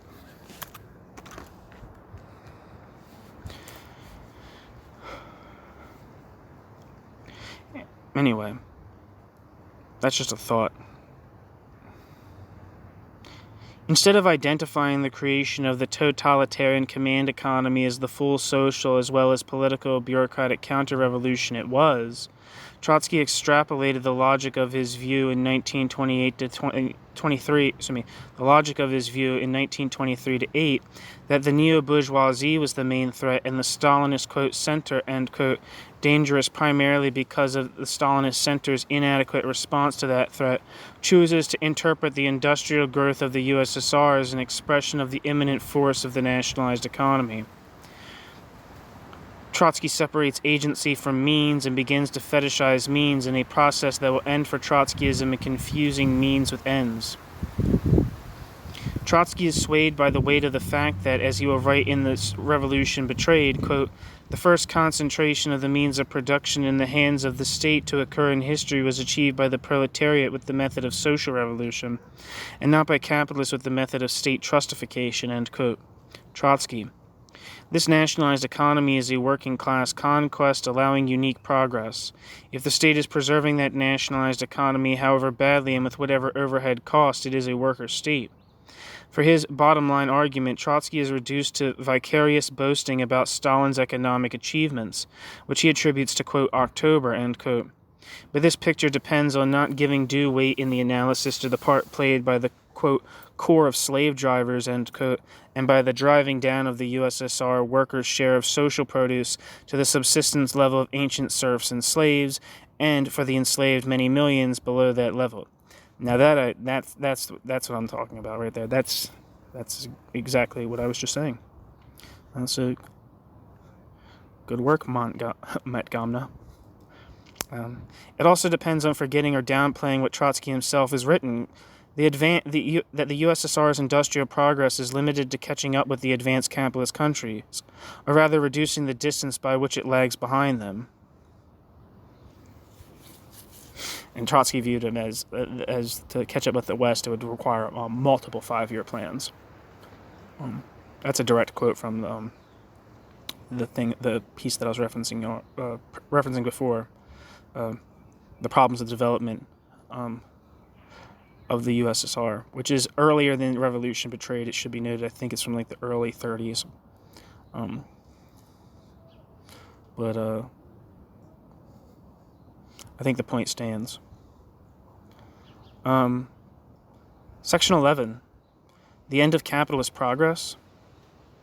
Trotsky's, quote, overestimation, end quote, of the forms of nationalized property is unintelligible unless it is understood as inextricably linked with and dependent on his parallel, quote, underestimation, end quote, of capitalism. For Trotsky in the 1930s, capitalism was a collapsing system at the end of its historical span. Yeah, that's like, isn't that, it's like one of the tenets, I would say, of Trotskyism is the notion, or at least like historically, obviously, you know, not all Trotskyists subscribe to every tenet of things, but I think a generalized one is that, and people say this in different terms, it's not something exclusive to Trotskyism, but we live in the epoch of wars and revolutions. So, like, like capitalism's destruction or final crisis is imminent, and the socialist revolution will automatically be forced to follow. So, and that's like one of the things that, like, if you read, like, if you've been following any of these secondary literature on these things, is like one of the things that's kind of referenced a lot is that, like, Trotsky's like perennial like optimism about the world situation, like in the bleakest of situations. Human emancipation via socialist revolution is perennially around the corner.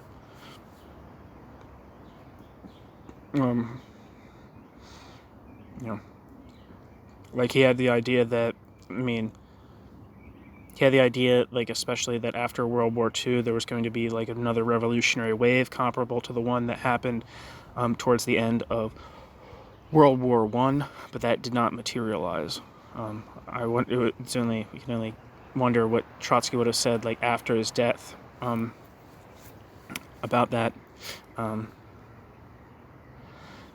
The degree to which people would dogmatically adhere to Stalinism, I believe, I'm not exactly sure about this, so I might be talking on my ass, but I feel like I just read recently that, like, James Buchanan, like, wouldn't accept the idea that the war was over, like World War II had ended, because there was no mass revolutionary wave in the wake of it. Like, the idea that there must be a revolutionary wave in the wake of, this world conflagration was such a crucial part of the understanding that it led someone to, like, actually think that World War II, like has really strongly rejecting the notion that World War II had ended because there was no revolutionary wave.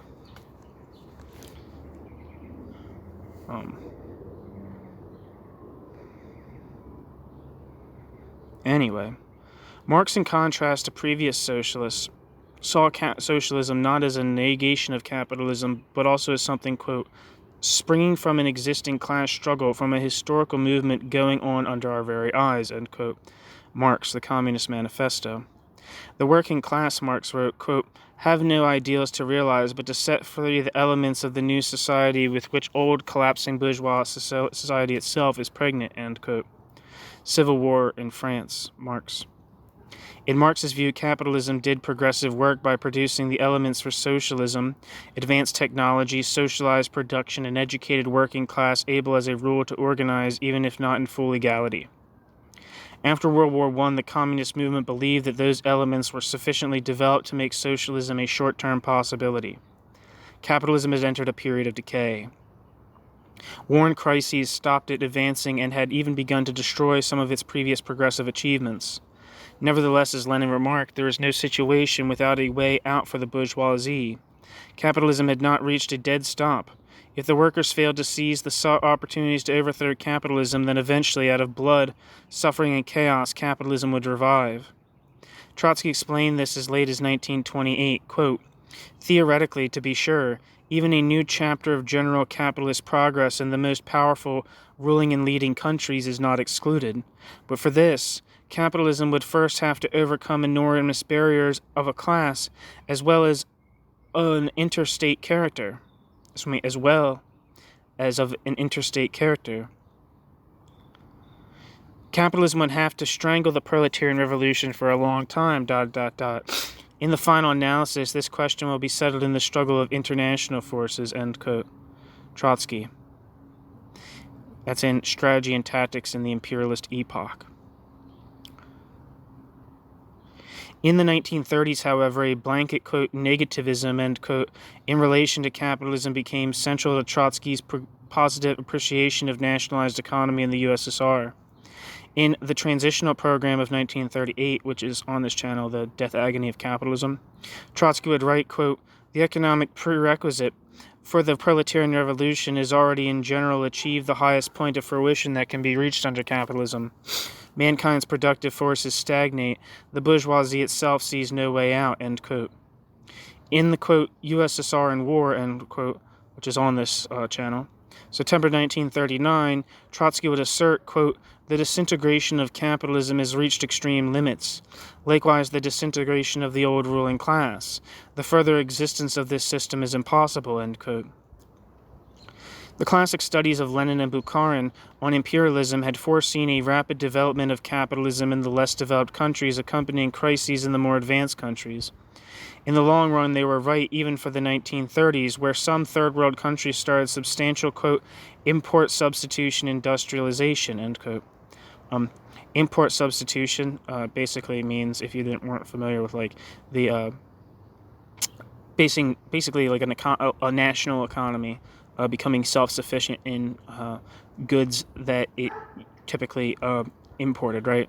So if you were a developing country and you needed, I don't know, steam engines or something like that, import substituting steam engines would mean that you were able to make steam engines in your own backyard. Anyway.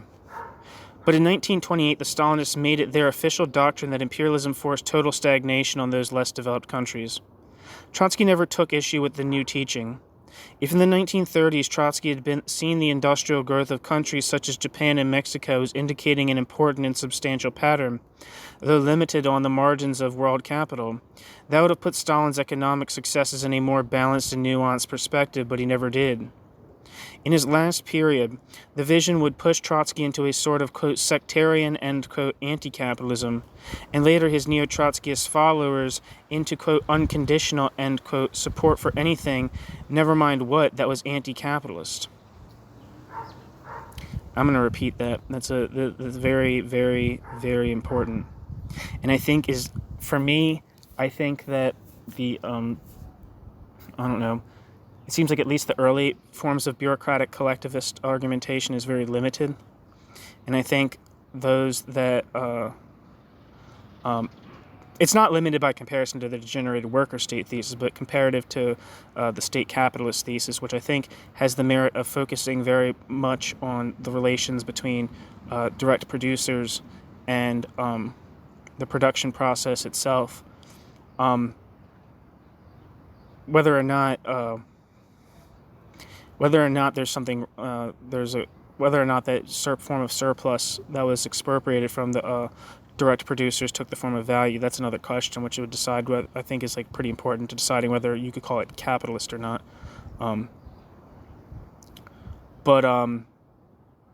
any hooser, whatever limitations there might be for the bureaucratic collectivism thesis, I think the most important thing to come out of it politically and just like with like clarity is that anti-capitalism is not the same thing as socialism, right?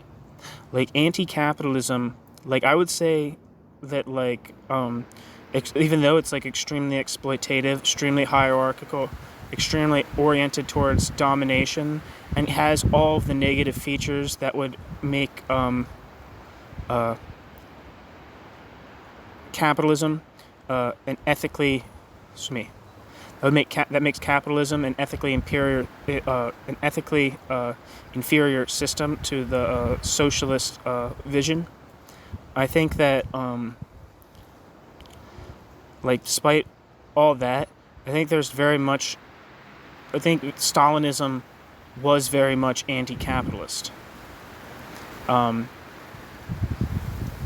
think there was something of a revolution but that revolution was reactionary and not progressive and emancipatory. But I do think it was anti-capitalist. So I think that's like one of the fundamental things. Like whatever other merits or flaws there might be in theories of bureaucratic collectivism, I think the main point that comes out of it that I think is extremely rich is that anti-capitalism is not in itself socialism. Like something can be anti-capitalist or non-capitalist and be non-emancipatory, right? I think that articulating that thought is extremely important.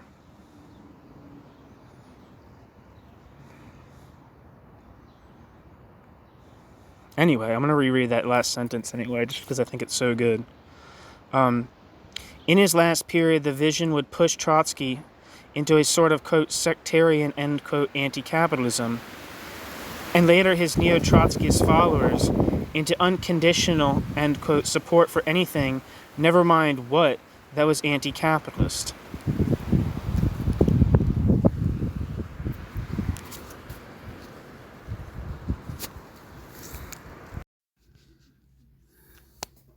Section 20. The Ukraine and USSR imperialism. On the 23rd of August 1939, Stalin reversed his diplomatic orientation of the previous 4 years, which had been based on an alliance with the democratic imperialist powers, France and Britain, and signed a pact with Hitler. On the 1st of September, Hitler seized western Poland. Britain and France stood by their treaty obligations to Poland and declared war on Germany. On the 17th of September, in line with secret clauses in his pact with Hitler, Stalin invaded eastern Poland. On the 30th of November, the USSR invaded Finland. It met fierce resistance and had to settle on the 13th of March 1940 for minor territorial gains. In April-June, the German army swept through most of Western Europe, Norway, Denmark, Belgium, the Netherlands, France. In June 1940, the USSR seized the Romanian provinces of Bukovina and Bessarabia. In July, the USSR annexed the Baltic states, Latvia, Lithuania, Estonia, which it had brought under its effective control in late 1939. These events, the beginning of the USSR's imperialist expansion, divided Trotskyism into two clearly distinct strands. Formerly, Trotsky was heavily on one side. Politically, as we will see, he was on both. In the eastern part of the Polish state seized by Stalin, Poles were a minority. According to the national composition of the population, it was more accurately described as Western Ukraine and Western Belarus. The greater portion of the Ukrainian and Belarusian peoples lived in the USSR. There were also smaller areas of Ukrainian population in Romania and after March 1939 Hungary. Well before these events, Hitler had called for a, quote, greater Ukraine, end quote, and in early 1939, the Nazis had allowed a conference of Ukrainian nationalists to be held in Berlin in obvious preparation for war. Trotsky responded with great urgency. The Ukrainian national question was now so explosive, Trotsky argued, that communist oppositionists in the USSR must be armed with the slogan for the independence of the Ukraine. Otherwise, the revolutionaries in the Ukraine would be disarmed and reactionaries, including Nazi invaders, when they came, would be able to exploit Ukrainian national disaffection. In fact, when the Nazis eventually did invade in June 1941, many Ukrainians did at first welcome them, though the Nazis' anti-Slav racism soon turned the people against them and drove them back to support for Stalin's state. On the 22nd of April 1939, Trotsky wrote The Ukrainian Question, which was published in Socialist Appeal in New York on the 9th of May. Trotsky realistically sums up how things stand for the Ukrainians outside the USSR. Quote, not a trace remains of the former confidence and sympathy of the Western Ukrainian masses for the Kremlin. Since the latest murderous, quote, purge, end quote, in the Ukraine, no one in the West wants to become part of the Kremlin satrapy, which continues to bear the name of the Soviet Ukraine. End quote, Trotsky.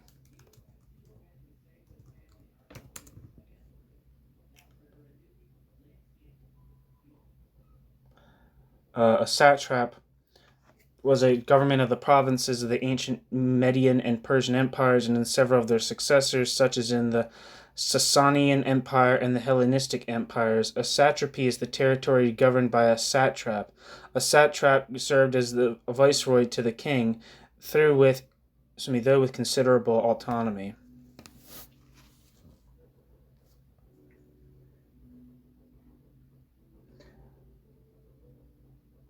Back to the text. Now, quote, the question of the fate of the Ukraine has been posed in its full scope. A clear and definite slogan is necessary that corresponds to the new situation.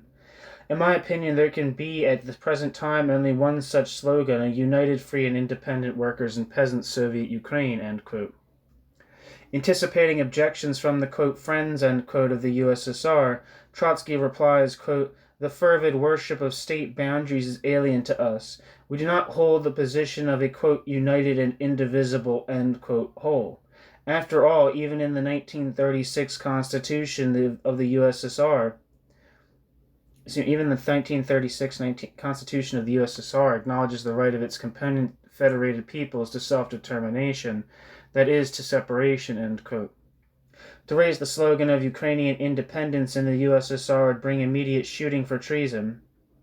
Quote, it is precisely this ruthless hounding of all free national thought that has led the toiling masses of the Ukraine to an even greater degree than the masses of Great Russia to look upon the rule of the Kremlin as monstrously oppressive, It is naturally impossible even to talk of Western Ukraine voluntarily joining the USSR, as it is at present constituted. Consequently, the unification of the Ukraine presupposes freeing the so-called Soviet Ukraine from the Stalinist boot, end quote, Trotsky. Wouldn't this weaken the USSR militarily? The weakening is caused by the, quote, ever-growing centrifugal tendencies generated by the Bonapartist dictatorship, In the event of war, the hatred of the masses for the ruling clique can lead to the collapse of all the social conquest of October, end quote. Trotsky's new slogan is directed against Hitler, but also against Stalin. Quote, an independent workers and peasants Ukraine might subsequently join the Soviet Federation, but voluntarily on conditions that it itself considers acceptable, which in turn presupposes a revolutionary regeneration of the USSR, end quote. Genuine Ukrainian independence is impossible without revolution in Western Europe. The Ukraine would join a Soviet United States of Europe. Trotsky may now even be contemplating a European working-class revolutionary war, if necessary, against Stalinism. Quote, the proletarian revolution in Europe, in turn, would not leave one stone standing of the revolting structure of Stalinist Bonapartism, end quote, Trotsky. This Trotsky, faced with real political questions, is the opposite of the Trotsky who thinks that the preservation of the forms of property is all-important. Here Trotsky advocates deliberate fomentation of a revolutionary maelstrom against both Hitler and the, quote, rapist clique in the Kremlin, end quote. This sort of violent language, expressing all-out hostility to the Stalinist regime as to a particularly monstrous class enemy, is by now Trotsky's only public tone. It is very close to the mid-19th century tone of Karl Marx against Tsarist Russia. Trotsky's, quote, orientation, end quote, articles on the, quote, working class, end quote, character of the USSR and for its defense are for the narrower circles of his comrades. The balance is close to being the very opposite of what it was in the early 1930s. On the 30th of July, Trotsky returned to the Ukrainian question, writing Independence of the Ukraine and Sectarian Muddleheads, published in Socialist Appeal 15 and 18th of September 1939, in reply to critics of his earlier article. In this polemical article against a rigid group of, quote, Trotskyist and, quote, those associated with Hugo Uhler, Trotsky confronts a caricature of himself on the question of defense of the USSR, the issue that will split the Fourth International within a very short time. Trotsky's critic denounces the slogan, among other reasons, because it, quote, completely negates the position of the defense of the Soviet Union, end quote. Now asked Trotsky in reply, quote, can a socialist demand that a hostile Ukraine be retained within the framework of the USSR, end quote. Uhler does, Trotsky believes, support the political revolution against, quote, the Bonapartist bureaucracy, end quote. But this, quote, like every revolution, will undoubtedly present a certain danger from the standpoint of defense, ... Such a danger is an inescapable historical risk which cannot be evaded. For under the rule of the Bonapartist bureaucracy, the USSR is doomed, end quote. Quote, the revolutionary national uprising represents nothing else but a single segment of the political revolution, end quote. This is not only revolution, but national struggle against an imperial power. And the logic of the argument for the Ukraine applies also to the USSR's other oppressed nationalities, who comprise between them the majority of the state's population.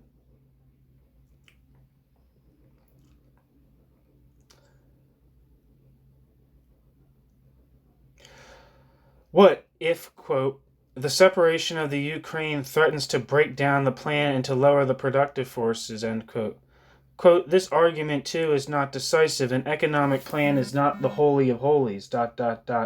bracket, after Ukrainian independence, end bracket, insofar as the plan is advantageous for the Ukraine, she will herself desire and know how to reach the necessary economic agreement with the Soviet Union, just as she will be able to conclude the necessary military alliance, end quote. Here Trotsky steps outside the fetish of the planned economy to which elsewhere all else is subordinate. Trotsky will soon split the Fourth International by championing an opposite position. Quote, it is impermissible to forget that the plunder and arbitrary rule of the bureaucracy constitute an important integral part of the current economic plan, and exact a heavy toll from the Ukraine. ... The outlived ruling caste is systematically destroying the country's economy, the army, and its culture. It is annihilating the flower of the population and preparing the ground for catastrophe. The heritage of the revolution can be saved only by an overturn, end quote. Trotsky. Trotsky sees the championing of self-determination as a matter of arming the left opposition with a fully revolutionary program, ... Quote, the bolder and more resolute is the policy of the proletarian vanguard on the national question, among others, all the more successful will be the revolutionary overturn, all the lower its overhead expenses, end quote. Quote, the barb of the slogan of an independent Ukraine is aimed directly against the Moscow bureaucracy and enables the proletarian vanguard to rally the peasant masses, ... The same slogan opens up for the proletarian party the opportunity of playing a leading role in the national Ukrainian movement in Poland, Romania, and Hungary. Both of these political processes will drive the revolutionary movement forward and increase the specific weight of the proletarian vanguard, end quote.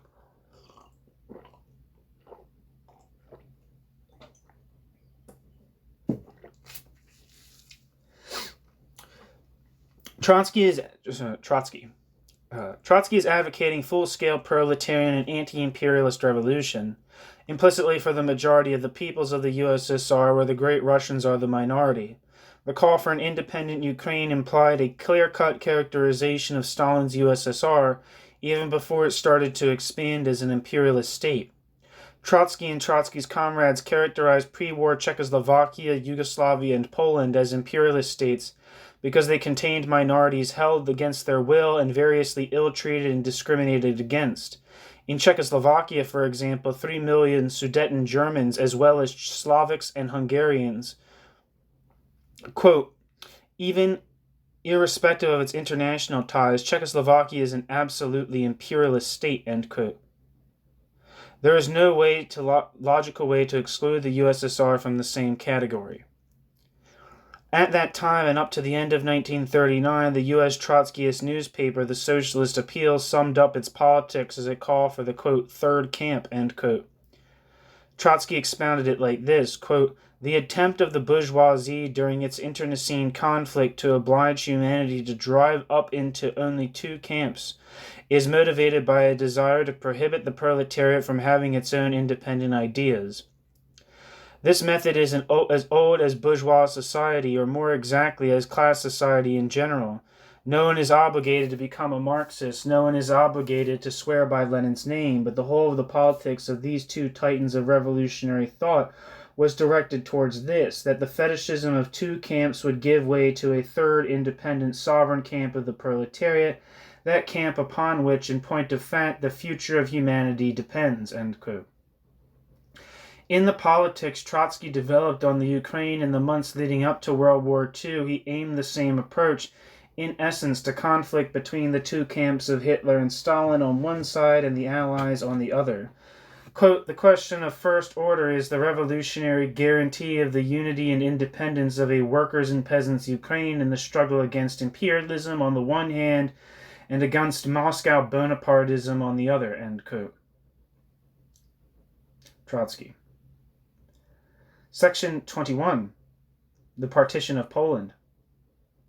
Trotsky's response to the partition of Poland by Hitler and Stalin in September 1939 is in line with those politics. Ever since 1933, Trotsky and the Trotskyist press have explained from time to time that fundamentally Stalin wanted an alliance with Hitler as the best way to keep out of war, but he bitterly denounces the Hitler-Stalin pact. It is, quote, a military alliance in the full sense of the word, for the Hitler-Stalin pact serves the aims of aggressive imperialist war, end quote, writes Trotsky on the 2nd of September 1939, the day after the Nazis attacked Poland. The German-Soviet pact is, quote, a military alliance with a division of roles. Hitler conducts the military operations, Stalin acts as his quartermaster, end quote.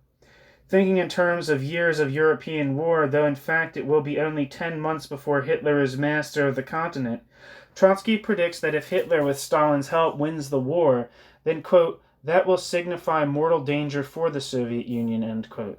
Trotsky. The Nazi invasion of the Soviet Union was then 22 months in the future. Believing that Stalin's rule is too unstable for him to risk war, Trotsky does not expect the USSR invasion of eastern Poland. When it comes, Trotsky responds in high indignation. Trotsky scorns the Moscow story that its concern was to, quote, liberate and, quote, unify, end quote, the Ukrainian and White Russian people. Quote, in reality, the Soviet Ukraine, more than any part of the Soviet Union, is bound by the ferocious chains of the Moscow bureaucracy, end quote. Trotsky. Ukrainian aspirations for liberation and independence are legitimate and intense. Quote, but these aspirations are directed as against the Kremlin, end quote. The Ukrainian people will, quote, find itself, quote, unified, end quote, not in national liberty, but in bureaucratic enslavement, ...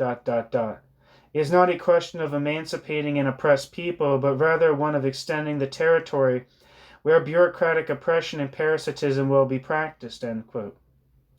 Quote, it is true, end quote, concedes Trotsky, quote, that in the occupied regions the Kremlin is proceeding to expropriate the large proprietors, but this is not a revolution accomplished by the masses, but an administrative reform designed to extend the regime of the USSR into the new territories tomorrow, end quote. In fact, it is simultaneously, quote, in the, quote, liberated, end quote, regions, the Kremlin will pitilessly crush the workers and peasants in order to bring them into subjection to the totalitarian bureaucracy, end quote. Trotsky. It's from a piece by Trotsky titled "The U.S. Will Participate in the War" from the 1st of October 1939, published in the New York Times, 4th of October 1939.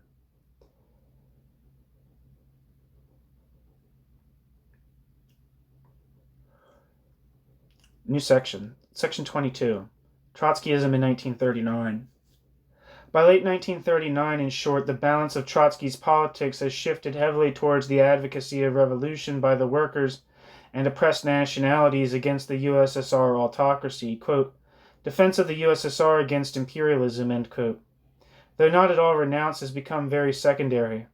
Moreover, Trotsky sees that, quote, defense, end quote, not as an alignment with Stalin, but as a revolutionary mass slogan against the autocracy deemed to be bound on the bourgeois road. Quote, it is our task to call upon the working class to oppose its own strength to the pressure of the bureaucracy for the defense of the great conquest of October, end quote. Trotsky, the Fourth International in the Soviet Union, July 1936.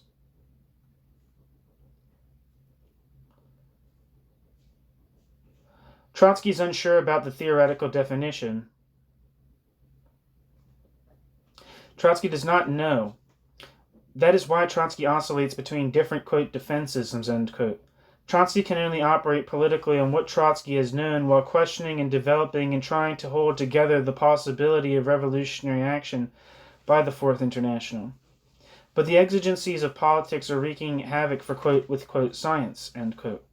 Trotsky's metaphysics of the nationalized economy under the Stalinist locum is separated political and international affairs from, and in the last analysis subordinated everything else to, the nationalized economy seen as the legacy of October 1917 and the polar contrast to world capitalist decline.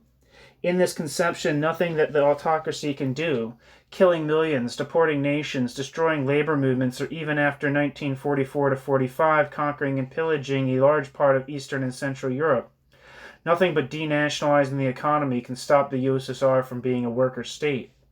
Parenthesis, nor once Stalinism begins its vast expansion after 1944 can any crime cancel out the logical implication that Stalinism is both progressive and revolutionary. Trotsky has already written, in his reply to Crépieux, that the autocracy can and does do worse than any ruling class in history and yet is still the custodian of the workers' state. Quote, we can and must say that the Soviet bureaucracy has all the vices of a possessing class without having any of its, quote, virtues, end quote, organic stability, certain moral norms, etc., end quote. Tied by Trotsky's fetish of nationalized property to USSR, quote, socialism, end quote, and after 1928 again and again adapting to it, Trotsky has created an immensely elastic system of ideologizing around Stalinism as workers' state. Trotsky has insisted that, quote, only dialectical materialism, which teaches us to view all existence in its process of development, and in the conflict of internal forces, can impart the necessary stability to thought or action, end quote. Trotsky. In contrast, quote, a superficial idealistic mode of thinking that operates with ready-made norms mechanically fitting living processes of development to them, end quote, easily leads one from enthusiasm to prostration, end quote. In fact, this is not a bad description of Trotsky himself, except that for the, quote, idealistic norms, end quote, of Marxian socialism derived from socialist extrapolation from advanced capitalism, Trotsky has, as we saw, erected a norm fetish extrapolated from the experience of one backward country. Trotsky's strength is that Trotsky does not let this, quote, norm, end quote, shape his picture of the, quote, living processes, end quote, or blur Trotsky's viewpoint, that of the working class. Trotsky lets his vision split into two parallel pictures of the same world, two not properly integrated views of the same thing. A duality runs through it all between the, quote, legitimate, end quote, norm-sustaining nationalized economy, the one that really fits the underlying historic processes of the October Revolution and its goals, and will reemerge as the other side of a new working-class revolution, and the actually existing autocratic nationalized economy that is the very opposite of nationalization that serves socialist goals. For Trotsky's structure of a finely tuned and balanced series of conditional positions, erected above his conscious, concrete analysis, his own image for Bonapartism will also do.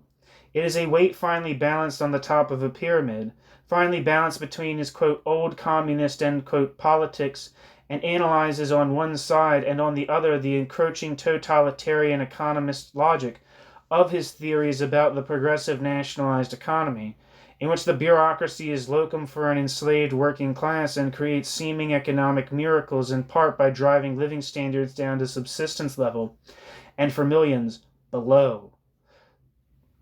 Trotskyism must roll down on one side of the pyramid or the other, and as we shall see, it starts to do so in 1939 to 40. Trotsky has invoked the basic Marxist scheme of the succession so far of class societies in history to caution Crépieux and all like him, and expand on the concerns that inhibit Trotsky's own thinking. Trotsky's way of keeping it to it is to be unable to see the USSR as a whole, and mentally oscillate between seeing the USSR as bourgeois or proletarian or both.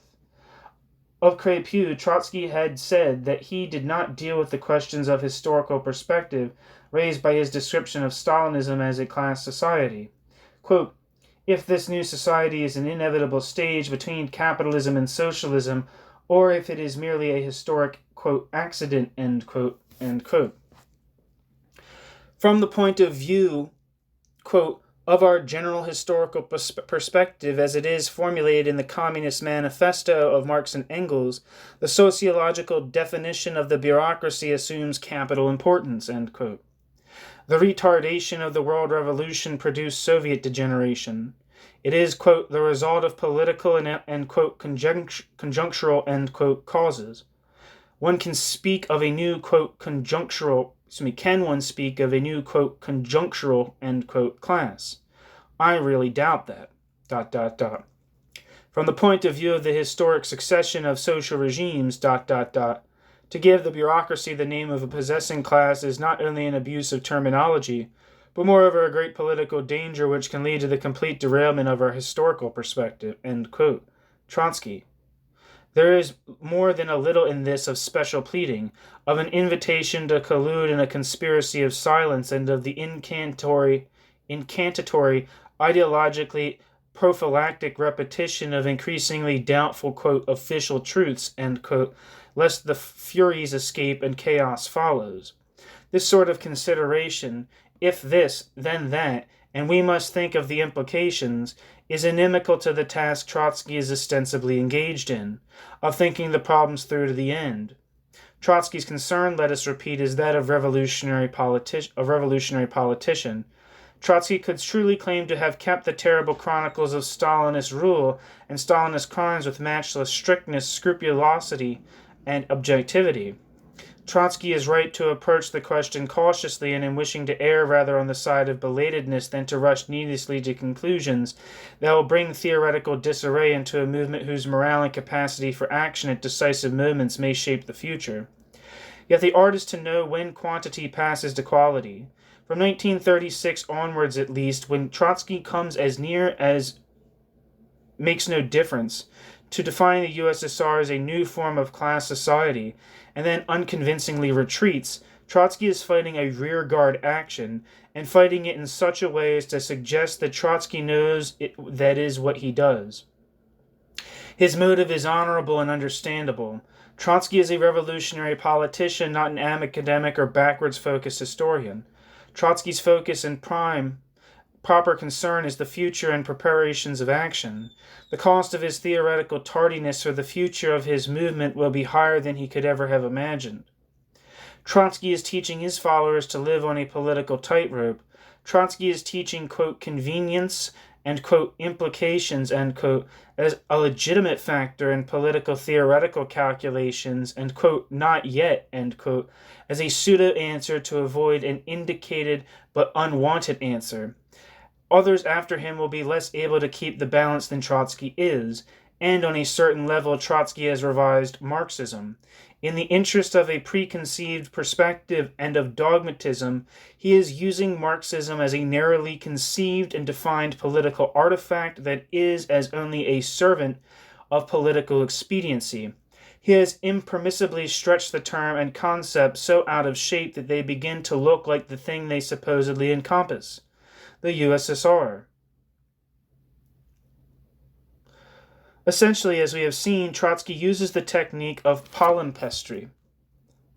Palimpsestry. Let me read that again. I think might have already looked that up in this reading, but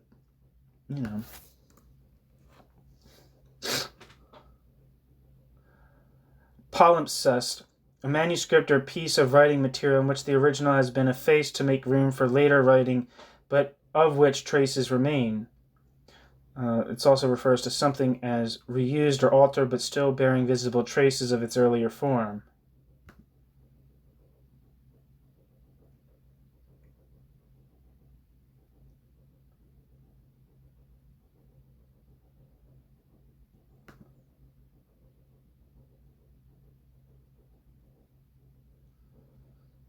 Okay, I'm not really saying anything else besides what I just said. Essentially, as we have seen, Trotsky uses the technique of palimpsestry, writing new meanings into, quote, old quote, text, end quote, and concepts. The idea that the theory either solves or evades the theoretical problems posed by Stalinism is illusory. Trotsky only takes them out of rational assessment by corrupting the very language of old Marxism. Fighting Stalinism, Trotsky does, under the pressure of Stalinism, what for different reasons the Stalinist bureaucracy has done to Marxism. By his tardiness, Trotsky has destructed his doctrine and introduced into it a disabling incoherence and many destabilizing elements, including something akin to Russian patriotism. Russia will be reduced to a colony. Trotsky believes the USSR bureaucracy cannot risk war and will collapse if war is forced on the USSR. In 1939 to 40, it will be the Fourth International and Trotsky who find that war throws them into chaos and political collapse. Section 23. The Two Souls of Socialism. 1 second.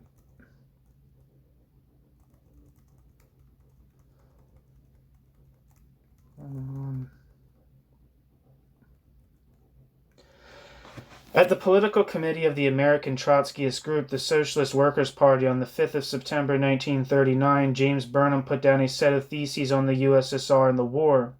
Burnham has already in 1937 said that the USSR is neither a fully bourgeois nor a proletarian state, and that it is reverting to capitalism. Trotsky shares... Burnham has already in 1937 said that the USSR is neither a fully bourgeois nor a proletarian state, and that it is reverting to capitalism. Burnham shares Trotsky's basic framework. There are only two alternatives, capitalism or workers' power, but thinks restoration has gone very far already.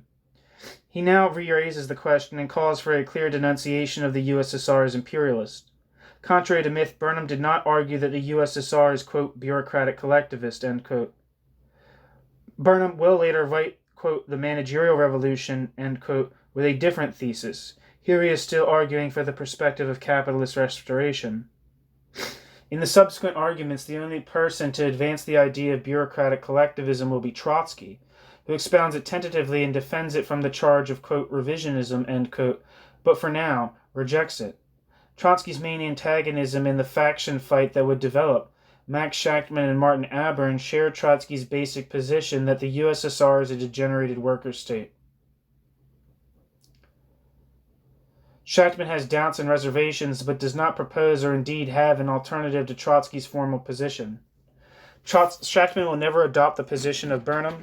He will adopt the position Trotsky, wearing the mask of Bruno Ricci, puts forward.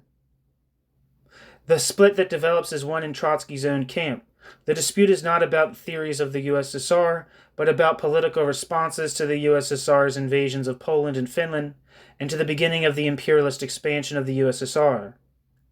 The essential innovators are not Shachtman and his friends.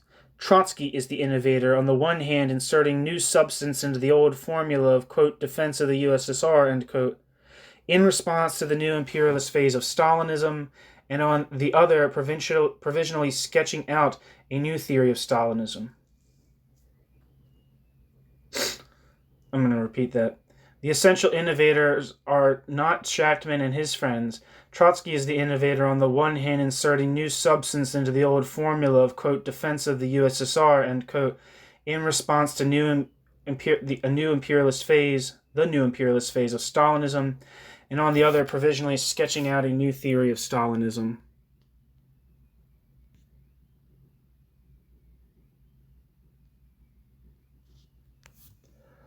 Trotsky's public comments on the invasion of Poland are such as might be a manifesto stating the views of Max Shachtman and his allies. The U.S. Trotskyist leaders with whom he will be allied in that faction fight respond very differently. Albert Goldman initially wants to support the USSR invasion of Poland as a, quote, lesser evil, end quote, and James P. Cannon says that it is a matter of the USSR's military business rather than political right or wrong.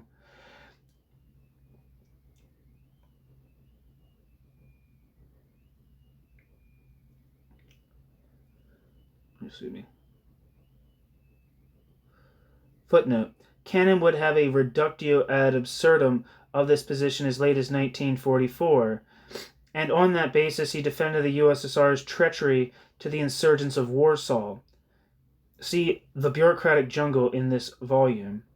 End footnote. As events unfold, however, Trotsky is drawn along by the logic of, quote, holding the line, end quote, for the theoretical system he is not yet ready to discard, and in fact into holding the line for the birth of a new, quote, a new regressive, quote, Trotskyism, end quote. There are differences over Poland, but they are a matter of commentaries on an accomplished fact. They do not have the explosive power of differences over the 4-month war in Finland. They'll start on the 30th of November. Cannon and Trotsky will say that defense of the USSR obliges them to be, quote, Soviet partisans, end quote. Shachtman and the opposition will oppose Stalinist conquest. Shachtman and the opposition grasp that a new situation has emerged. The faction fight will sharpen. Trotsky will write an article, A Petty Bourgeois Opposition in the Socialist Workers' Party, which is in defense of Marxism, and I'll be putting that up eventually. I have a recording of it, which pours raging scorn and contempt on the heads of Burnham, Shachtman, and Aburn, and on much that was, quote, Trotskyism, end quote, in September 1939. Trotsky will savage Shachtman for advocating the, quote, third camp, end quote, oppose both sides, end quote, position he himself propounded for the Ukraine a few weeks earlier. In April 1940, the Trotskyist movement will split. Section 25. In Again and Once More in the Nature of the USSR, from the 18th of October 1939, Trotsky replies to Albert Goldman's idea that the Stalinist occupation of eastern Poland was a, quote, lesser evil, end quote, end quote. Yes, German occupation would have been worse for the peoples involved. The enslaving and exterminating genocidal Nazis in Eastern Europe have a horror all their own, and that, not nationalized property, is what Trotsky means here. But the lesser evil was obtained, quote, because Hitler was assured of achieving a greater evil. If somebody sets or helps to set a house on fire and afterwards saves 5 out of 10 of the occupants of the house in order to convert them into his own semi-slaves, that is to be sure a lesser evil than to have burned the entire 10, end quote. If Stalin, the, quote, firebug, end quote, deserves, quote, credit, end quote, he also deserves hanging. In fact, the population ratio was 2 for Hitler's slavery and 1 for Stalin's semi-slavery. Footnote. Of the 15 million people killed in the territories Stalin annexed, 6 million were Poles. Of these, 1.5 million were killed or deported to slave labor. End footnote.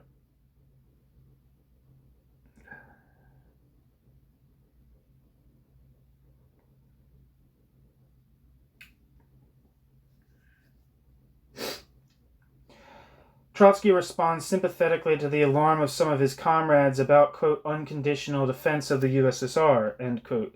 In doing so, Trotsky lays the basis of the policy adopted by Shachtman in the Finnish War, quote, conjunctural defeatism, end quote.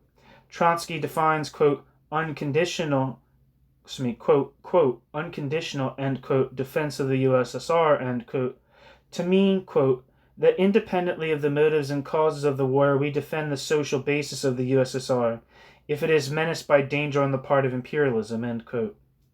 Trotsky cannot, without embracing a terrible logic, interpret that to mean we must back the USSR whenever the USSR is at war, even a war to subjugate a small neighboring people, because imperialism may get drawn in and any military defeat will encourage the larger enemies of the USSR. No, Trotsky says that we do not, of course, support the, quote, Red, end quote, army in an occupied territory.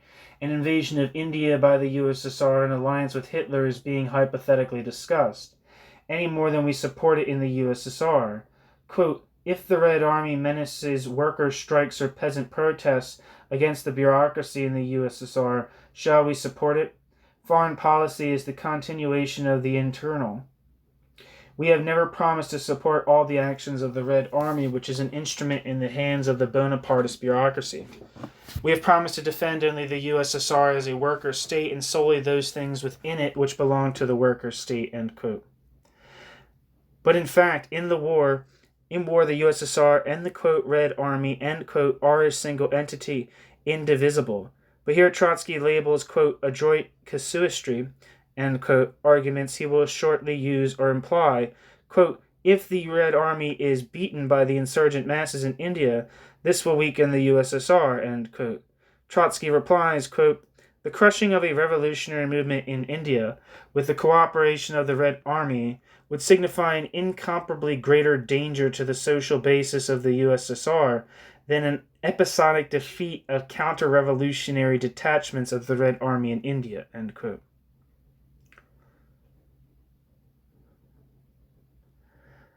Emphasis added. Are not all the detachments counter-revolutionary? In any case, this is, quote, conjunctural defeatism, end quote. When the Red Army is sent to suppress, annex, and crush the Finnish nation, why are the, quote, Red, end quote, army detachments there not counter-revolutionary? Trotsky adds, quote, in every case, the Fourth International will know how to distinguish where and when the Red Army is acting solely as an instrument of the Bonapartist reaction, and where the Red Army defends the social basis of the USSR, end quote, Trotsky. It is a question of judgment, of whether the Fourth International judges the, quote, social basis, end quote, to be at stake, and other circumstances. This will be the basis of the opposition case in Finland. But when the Finnish war erupts, Trotsky's own arguments will be improvised in line with a rooted determination to stick with his theoretical, quote, totalitarian economistic, end quote, basics, and the, quote, clemenceau thesis, end quote. In the piece, Again and Once More, Trotsky also discusses the argument of some of his U.S. comrades that the USSR must now be called imperialist. In substance, Trotsky gives a pretty plain, quote, yes, end quote, to the existence of Russian imperialism, but Trotsky refuses to use the word. We must, writes Trotsky, first establish what social content is included. History has known the imperialism of ancient slave society, of feudal lords, of commercial and then industrial capital, of the czarist monarch, etc. The train of thought plainly is that history now knows the imperialism of the Stalinist bureaucracy. Quote, the driving force behind the Moscow bureaucracy is indubitably the tendency to expand its power, its prestige, its revenues. This is the element of, quote, imperialism, end quote, in the widest sense of the word, which was a property in the past of all monarchies, oligarchies, ruling castes, medieval estates, and classes, end quote, and now plainly of the Stalinist bureaucracy.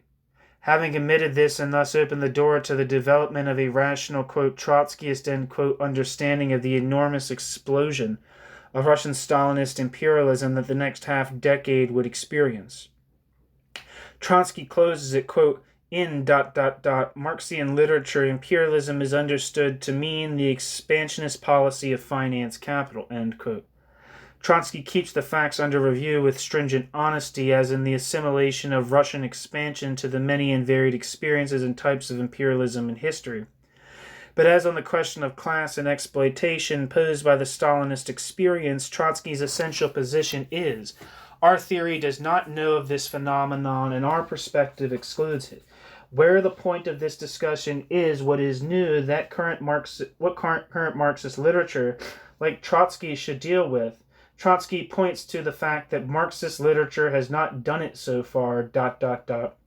He systematically, in the wake of and in parallel to Stalinist, quote, dialectics, end quote, destructures and paralyzes with sophistic relativism the proper socialist and democratic response. Quote, to employ the term, quote, imperialism, end quote, for the foreign policy of the Kremlin, without elucidating exactly what this signifies, means simply to identify the policy of the Bonapartist bureaucracy with the policy of monopolistic capitalism on the basis that both one and the other utilize military force for expansion, end quote, Trotsky.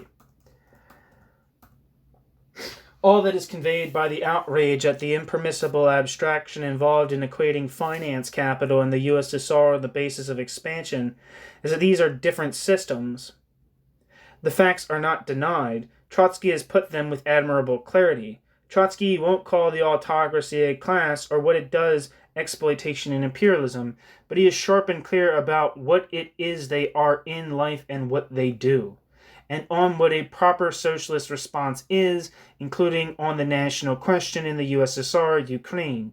Yet here, at the birth of expansionary Russian bureaucratic imperialism, he begins to fail to be himself.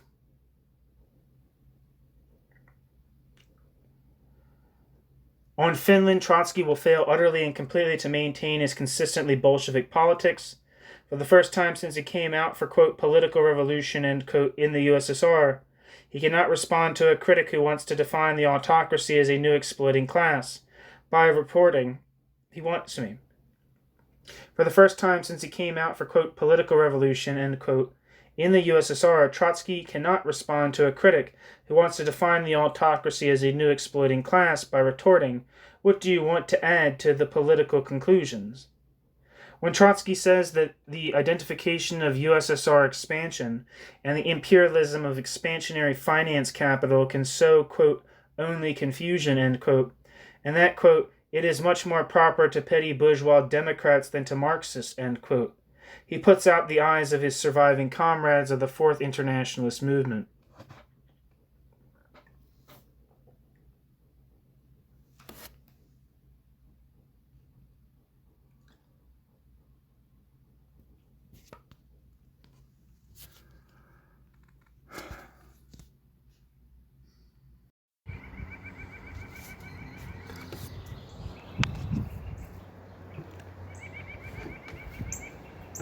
Section 26, the invasion of Finland. Trotsky's response for the general public to the invasion of Finland was, quote, the twin stars Hitler-Stalin, end quote, written on the 4th of December 1939, 4 days after Stalin invaded Finland on the 30th of November. He had not to the last moment expected the USSR to go to war against Finland any more than he had expected Stalin's initial expansion, which he had said was impossible. He still argues that Stalin cannot wage an offensive war with any hope of victory. War will provoke revolution against Stalinism. In war, quote, the whole fraud of the official regime, its outrages and violence, will inevitably provoke a profound reaction on the part of the people, who have already carried out 3 revolutions in this century, end quote.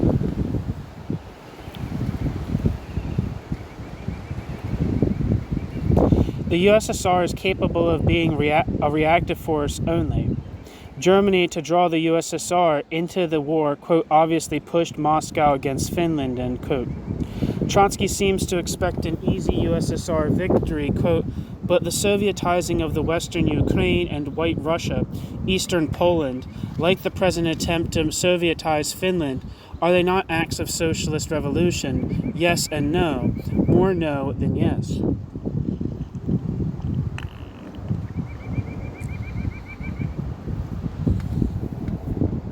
When the Red Army occupies a new province, the Moscow bureaucracy establishes a regime which guarantees its domination.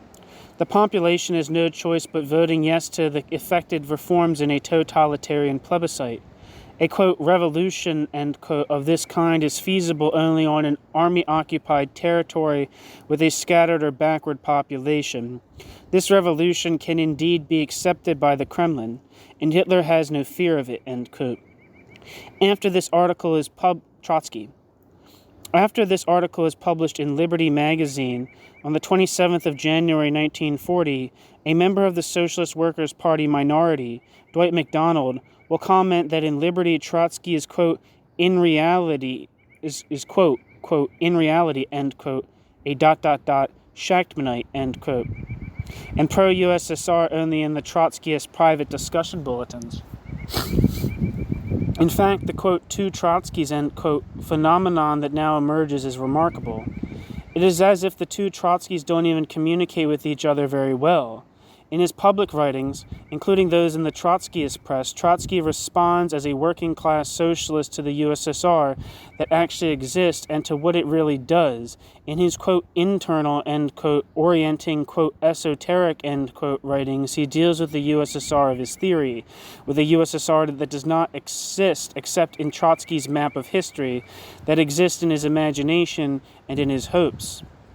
Trotsky's first contribution to the Socialist Workers' Party internal debate after the invasion of Finland is, quote, the petty bourgeois opposition in the Socialist Workers' Party, end quote. 15th of December 1939. That'll be on the channel eventually. I have that recorded. A roar of anger and alarm, an attempt to beat down the opposition, which he claims is, quote, leading to a typical petty bourgeois tendency, end quote. Trotsky presents James Burnham as the central leader of the opposition and focuses on Burnham's views on dialectics, on the nature of the USSR, and on how the Socialist Workers' Party should be organized more than Finland.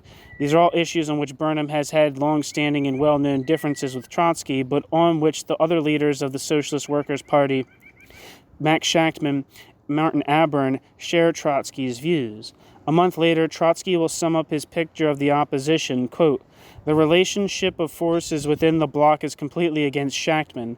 Aborn has his own faction. Burnham, with Shachtman's assistance, can create the semblance of a faction constituting intellectuals disillusioned with Bolshevism. Shachtman has no independent program, no independent method, no independent faction, end quote. Trotsky. That's from a scratch to the danger of gangrene. That'll be up on the channel soon, or maybe even on the channel before this is on the channel, so check that out. I have a recording of that.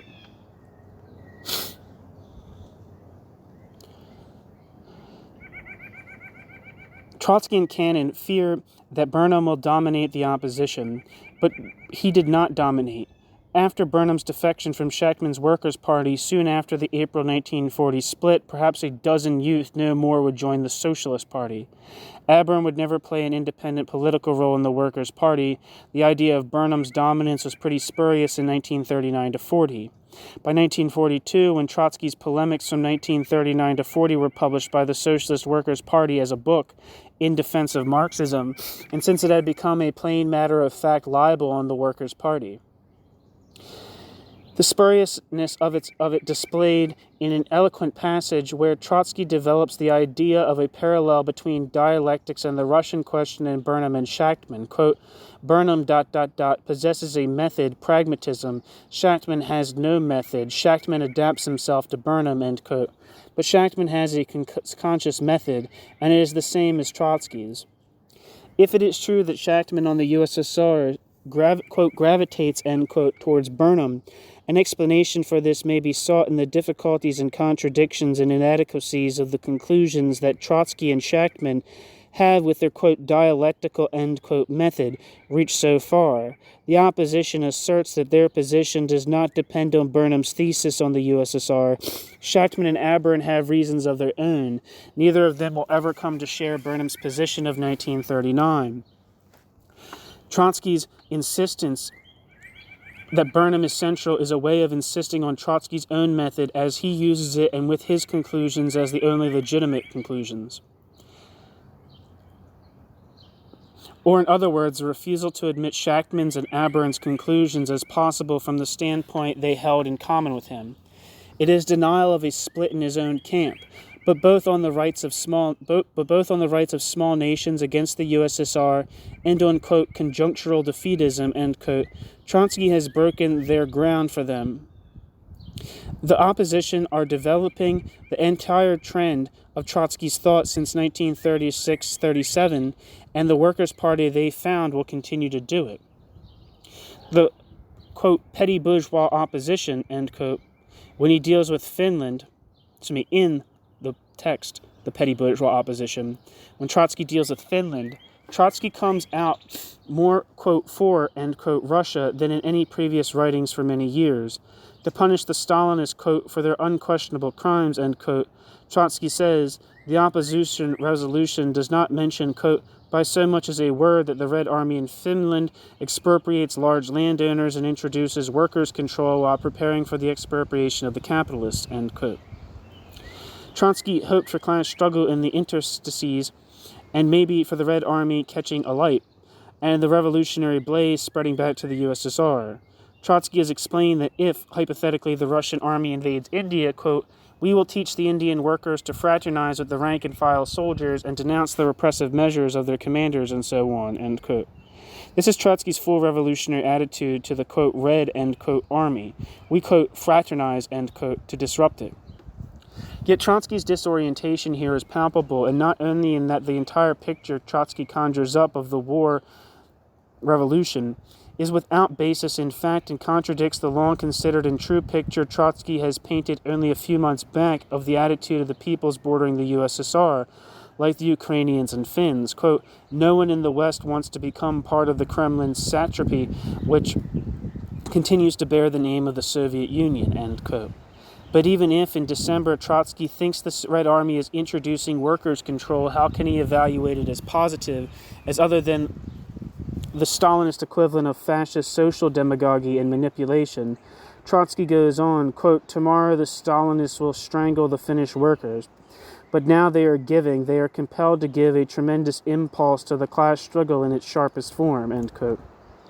This, quote, class struggle, end quote, if it were real, would be only an auxiliary to the Russian Red Army, a, quote, quisling, end quote, helpmeet of the totalitarian imperialist invaders.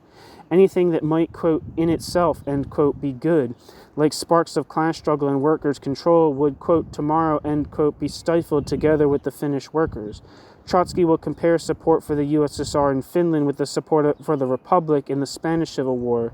But if there is a greater and lesser evil here, an enemy using machine gun and one dripping slow poison, then Finland is the analog of the Spanish Republic and the Red Army of the Franco-fascists. Why, even on Trotsky's own account of things, should socialists call on the Finnish workers to be, quote, Soviet partisans, end quote, traitors not only to Finland but to their own labor movement? The only possible answer is that nationalized property is more important than the survival of Finland's labor movement or Finnish national rights. In Finland, the dogma of defense of the USSR as part of the workers' revolution comes starkly up against defense of the Finnish labor movement. Of the workers, the subjects of history and Marxist understanding. If nationalized property is, so to speak, congealed dead revolutionary activity, here it confronts a living working-class movement whose existence the USSR threatens. The fetish of nationalized property, raised above society, politics, and history, now acts as a social, political, military, historical hallucinogen. The U.S. Trotskyist press skirmishes on behalf of Stalin, making propaganda against the bourgeois democratic Finland of a shameful sort that presented it as if it were a military dictatorship, identical with the regime that 20 years before massacred the Finnish Bolshevik workers. New section. Trotsky wars on his own. New section. Section 27. Trotsky wars on his own politics. Trotsky writes an open letter to Burnham on the 7th of January 1940. Civil war in Finland did not unfold, cited the Socialist Workers' Party opposition. Quote, your predictions did not materialize, end quote. Trotsky replies, quote, with the defeat and retreat of the Red Army, I reply the civil war in Finland cannot, of course, unfold under the bayonets of Mannerheim, end quote. Karl Mannerheim commands counter-revolutionary forces commanded counter-revolutionary forces which killed thousands of communist workers in the civil war in Finland in 1918 to 19. After 20 years in retirement, Mannerheim has been recalled as commander-in-chief in the war with the USSR. Finland is a parliamentary democracy with a coalition government of Social Democrats and the Agrarian Party. But what sort of civil war can unfold under the bayonets of Stalin? Trotsky continues, quote, "We did not foresee the defeats of the first detachments of the Red Army," end quote, but such, quote, "a military episode cannot determine our political line. Should Moscow, refrain from any further offensive against Finland, then the very question which today obscures the entire world situation to the eyes of the opposition would be removed from the order of the day. But there is little chance for this. On the other hand, if England, France, and the United States were to aid Finland with military force, then the Finnish question will be submerged in a war between the USSR and the imperialist countries. In this case, we must assume that even a majority of the oppositionists would remind themselves of the program of the Fourth International," end quote. Trotsky. Doesn't Trotsky here admit that the actual Finnish-USSR conflict is not covered by the Fourth International program? Or not quite? Or will be only if imperialist powers like Britain and France intervene?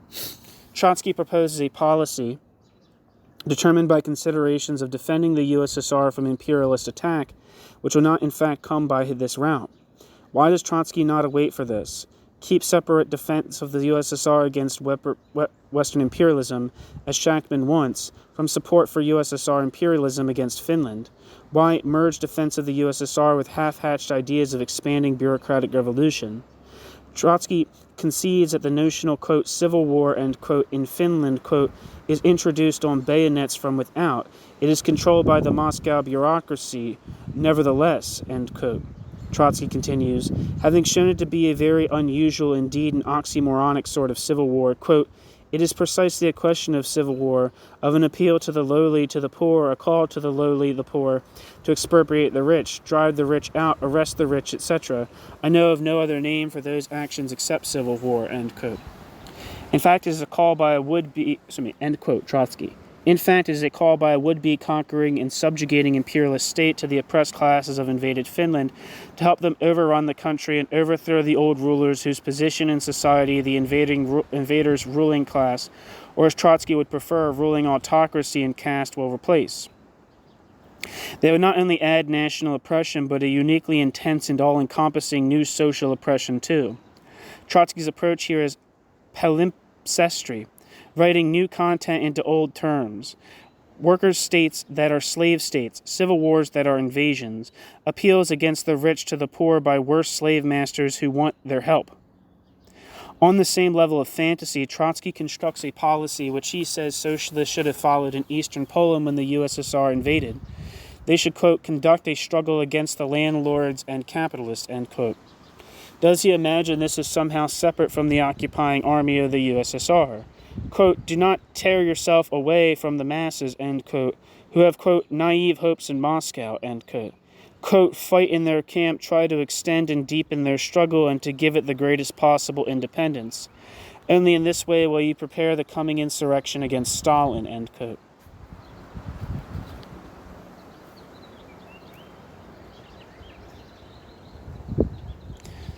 Sorry.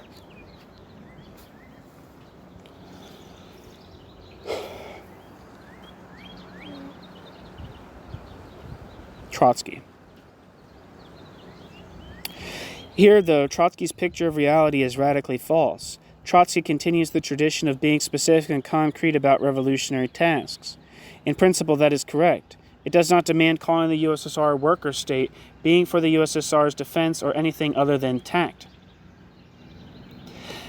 However, the idea that Marxists should decide what they say about the USSR's imperialism, and 5,000 miles away in New York, which is where the actual dispute in Trotsky's main audience is, according not to the facts but to what they think will bring the best results, implies the death of Marxism. It depends on half-truth-telling, half-picture painting, opportunistically or even mimetically suspending disbelief. The politics of fantasy here is essentially passive, manipulating ideas and images in imagination rather than grasping and changing realities. It is linked in Trotsky and neo-Trotskyism to the loss of a credible working-class agency for the immediate socialist struggle they urgently desire. Mimicry, pretense, and suspension of disbelief will be a big part of, quote, orthodox, end quote, neo-Trotskyism, and the mainstay of its relation to Stalinism. In Trotsky's scenario about revolution, as an aureole around the Red Army, there is more than confusion and amnesia. There is a quality of delirium. In May 1940, in a manifesto for the Fourth International, Trotsky will sum it up. The seizure of Eastern Poland, he writes, quote, was accompanied by the nationalization of semi-feudal and capitalist property, end quote. Without nationalization, he says, the new territories could not have been incorporated into the USSR. Quote, the strangled and desecrated October Revolution served notice that it was still alive, end quote. Trotsky. This is King Lear at the end, drained and expiring, who thinks he sees his dead daughter Cordelia, who has been hanged, smiling at him.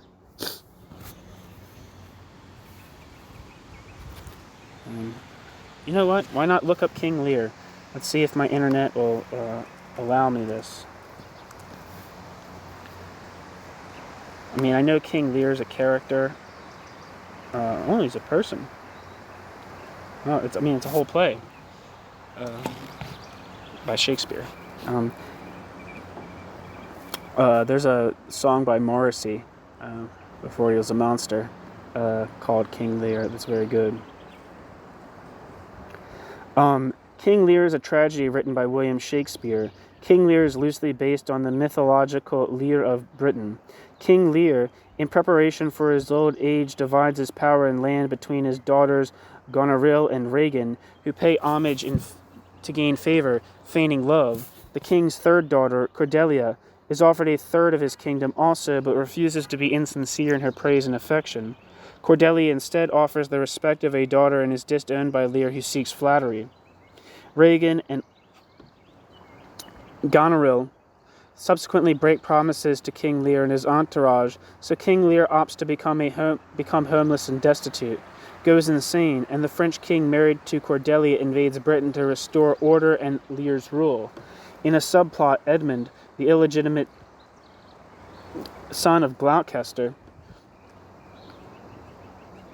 betrays his brother and father. Tragically, Lear, Cordelia, and several other main characters die. The plot and subplot overlap and intertwine with political power plays, personal ambition, and assumed supernatural interventions and pagan beliefs. The first known performance of any version of Shakespeare's play was on St. Stephen's Day in 1606.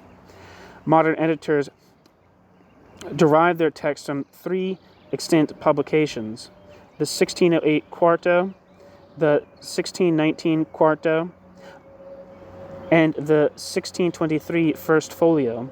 The quarto versions differ significantly from the folio version. King Lear was often revised after the English Restoration for audiences who disliked its dark and depressing tone, but since the 19th century, Shakespeare's original play has been regarded as one of his supreme achievements. Both the role and supporting roles have been coveted by accomplished actors, and the play has been widely adapted.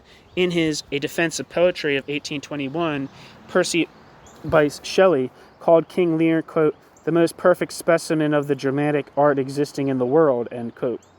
And the play is regularly cited as one of the greatest works of literature ever written. So that's King Lear.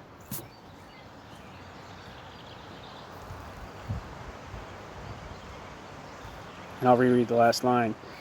This is King Lear at the end, drained and expiring, who thinks King Lear sees his dead daughter Cordelia, who has been hanged, smiling at King Lear.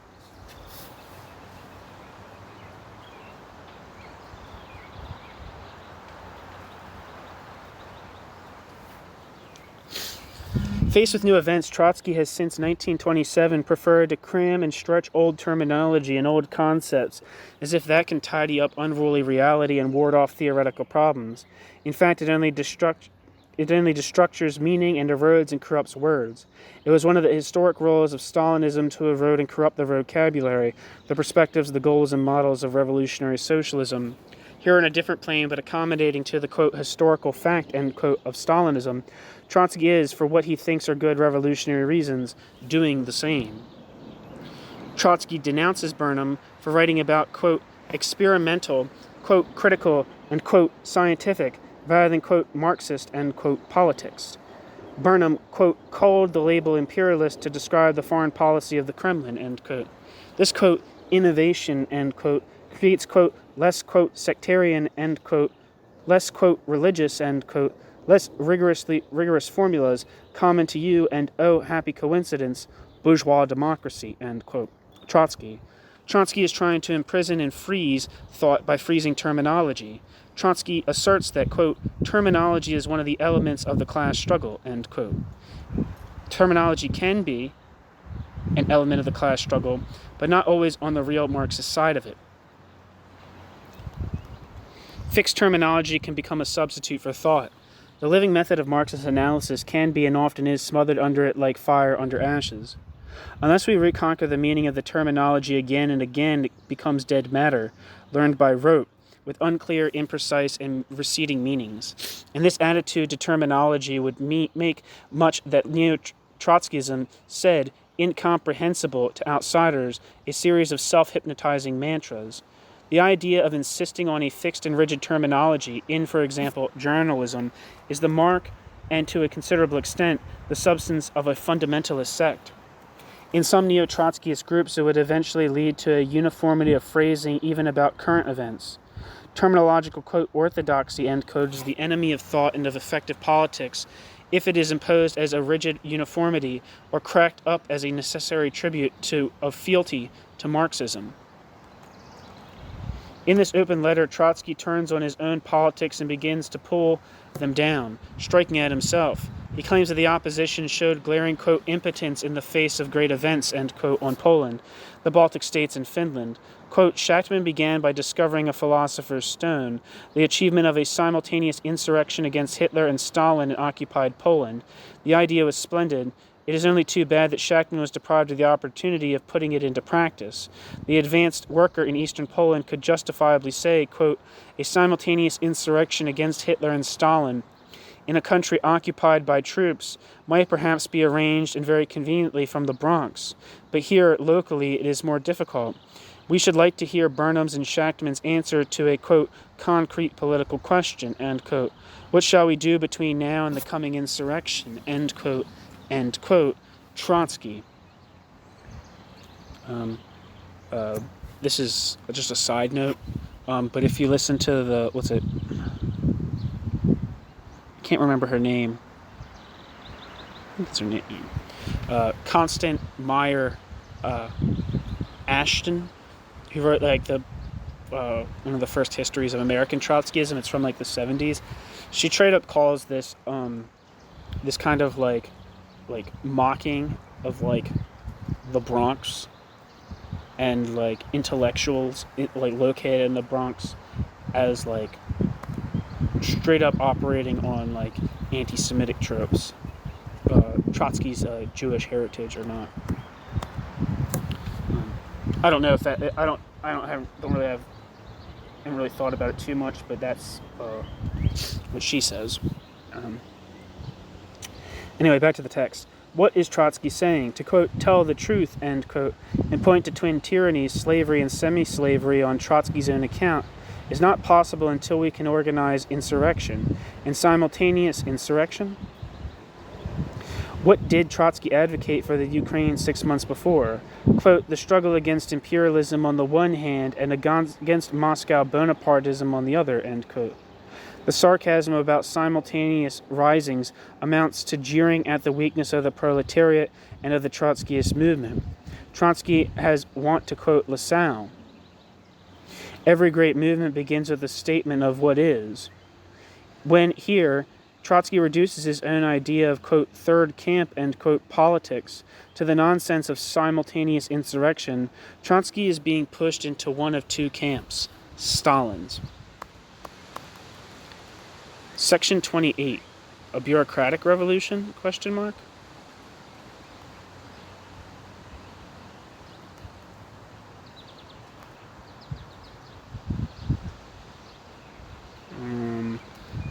I actually think I'm going to wait to read this. Fuck it, I'll read it. Jesus Christ. 2 weeks later, following his open letter to Burnham with another long polemic, Trotsky wrote, from a scratch to the danger of gangrene in January 1940, charging that, quote, the petty bourgeois tendency reveals the petty bourgeois tendency's confusion in the petty bourgeois tendency's attempt to reduce the program of the party to the small coin of, quote, concrete, end quote, questions, end quote, Trotsky. Trotsky excises Finnish national self-determination and the right to life of the Finnish labor movement from his program in deference to Russian nationalized property. That is, Trotsky counterposes the supposed dead residue of the Russian workers' revolution to the living workers' movement of Poland. In contrast to the small coin petty bourgeois, quote, the proletarian tendency, strives to correlate all the partial questions into theoretical unity, end quote. But do they unify when you, quote, correlate, end quote, them? The system building of Trotsky increasingly traps him in absurdity.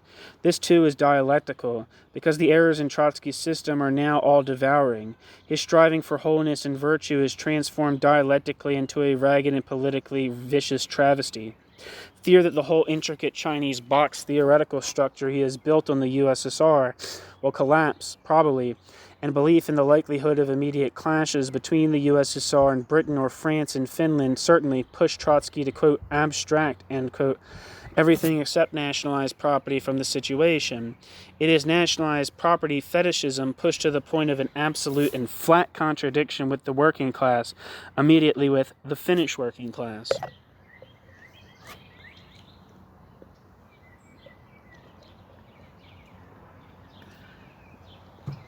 Invoking basic Marxist ideas on the ultimately fundamental role of economics, Trotsky complains, quote, our attempt to reduce the politics of the Kremlin to nationalized economy refracted through the interest of the bureaucracy provokes frantic resistance from Shachtman, end quote.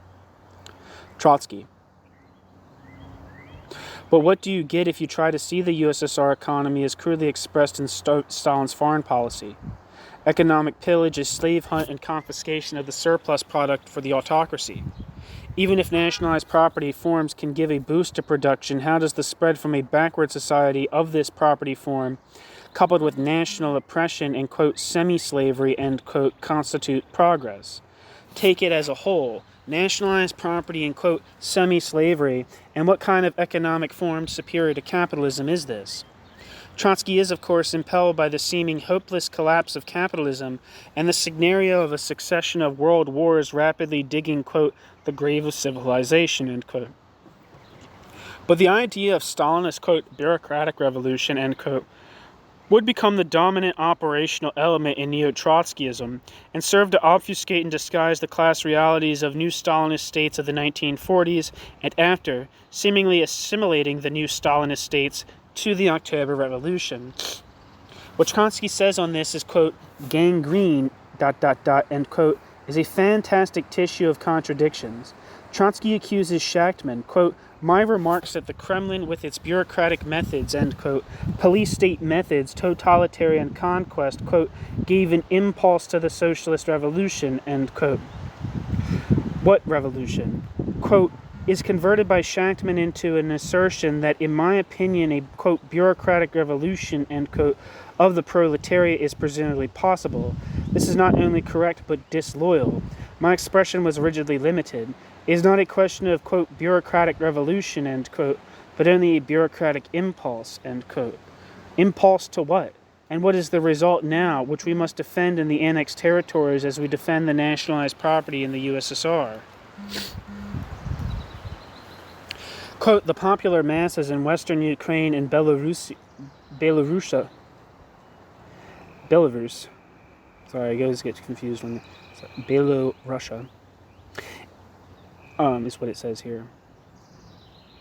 Quote, the popular masses in western Ukraine and Belarus is what people call it now, in any event, felt this impulse, understood its meaning, and used it to accomplish a drastic overturn in property relations, end quote. Trotsky. What has happened, then, was the result of a fleeting moment of workers' revolution. In backward East Poland, and where there is very little industry and most of the people are peasants, the idea of deformed worker states encapsulating a fleeting moment of real revolution would become common in Trotskyism. But what did the Red Army and the GPU do? Who had control at the end? What property relations replaced the ones overturned? Whose is the property now after the, quote, drastic overturn, end quote? Quote, this impulse in the direction of socialist revolution was possible only because of the bureaucracy of the USSR straddles and has its roots in the economy of a workers' state. The revolutionary utilization of this, quote, impulse, end quote, by the Ukrainian Belarusians was possible only through the class struggle in the occupied territories and through the power of the example of the October Revolution. Finally, the swift strangulation or semi-strangulation of this revolutionary mass movement was made possible through the isolation of this movement and the might of the Moscow bureaucracy, end quote. Trotsky. Trotsky is repairing the theoretical fabric with assertions, quote, deductions, end quote, and fantasies, mocking, quote, Shachtman's, end quote, third camp policy as tantamount to, quote, rising on two fronts organized from the Bronx, end quote. Trotsky winds up with something far more awkward, especially for those doing it not from the Bronx or Coyoacán, but on the spot, organizing a proletarian revolution in a largely agrarian society under the guns and military political surveillance of a totalitarian invader. When he goes on to discuss Poland, Trotsky starts with a coherent account of the call by the puppet, quote, people's government, end quote, for workers' control, quote, nothing more than crowded out the native bourgeoisie whose place the bureaucracy proposes to take, end quote. Trotsky, exactly, quote, furthermore, of greatest urgency to the Kremlin is the extraction of a new administrative apparatus from among the toiling population of the occupied areas, end quote. That is, the co-option of workers and peasants into the new ruling class as quislings. Then, once again, as with the, quote, third camp, end quote, Trotsky turns to mock his own politics. Shachtman asked Trotsky why he placed significance in the manifesto of, quote, the idiot, end quote, Kuusinen, head of Stalin's stooge, quote, government, end quote, for Finland. Trotsky replies, quote, the, quote, idiot, end quote, Kuusinen, acting on the ukaz of, which is like a command, of the Kremlin, and with the support of the Red Army, represents a far more serious political factor than scores of superficial wiseacres who refuse to think through the internal logic, dialectics, end parenthesis, of events, end quote. Trotsky. How many battalions does the 4th International have? Imagine Trotsky writing in response to such a thing 6 months earlier, nameless seriousness and classless politics. No, the difference in Trotsky's approach has to be that things are on the move. Quote, the strangled and desecrated October Revolution served notice that the strangled and desecrated October Revolution was still alive, end quote. This is the revolution for now. The politics here of two camps, back Stalin against Hitler, and two stages, Stalin-controlled bureaucratic revolution first, working-class revolution later, and Trotsky adds a further devastating twist. Quote, the program of the Kuusinen government, even if approached from a, quote, formal, end quote, point of view, does not differ from the program of the Bolsheviks in 1917, end quote. Trotsky. I'm going to reread that. And Trotsky adds a further devastating twist. Quote, the program of the Kuusinen government, even if approached from a, quote, formal, end quote, point of view, does not differ from the program of the Bolsheviks in November 1917. As Trotsky, after Lenin said to the left opposition, quote, administrators, end quote, who capitulated in 1929-30, the decisive question is, quote, who, whom, end quote. The, quote, 1917 program, end quote, or shards of it, San internationalism, San workers' democracy, is now in the hands of an oligarchic elite. Trotsky's great mistake in 1939-40 is that Trotsky deepens the confusion on Stalinism that has reigned since. After 1928, Trotsky interpreted the Stalinist autocracy's move against the kulaks and netmen as a deformed working-class response rather than the consolidation of a new exploiting class. When the autocracy moves out onto the world arena, challenging capitalists and destroying capitalist classes, not, quote, defending or, quote, deepening what this 1917 revolution had achieved, but acting plainly as an independent anti-bourgeois and simultaneously anti-working class force. That is the point when Trotsky's theory comes into irreconcilable conflict with international working class politics and becomes a satellite of expansionary Stalinism. Essentially, Trotsky says, quote, wait, end quote. It is too early to identify the autocracy as a new exploiting class. It is absurd to imagine Stalinist conquest reaching beyond small border states. Quote, it is fantastic to imagine that Germany could be Sovietized from Moscow as was small and backward Galicia, end quote. Trotsky, Galicia being Eastern Poland. James P. Cannon would put this even more clearly. Quote, Stalin could take the path of Napoleonic conquest not merely against small border states, but against the greatest imperialist powers, only on one condition, that the Soviet bureaucracy in reality represents a new triumphant class which is in harmony with its economic system, ... end quote. James P. Cannon, from The Struggle for a Proletarian Party. By the time the USSR does conquer half of Germany, Cannon and his comrades will be too walled off by Trotsky's fierce polemics of this period.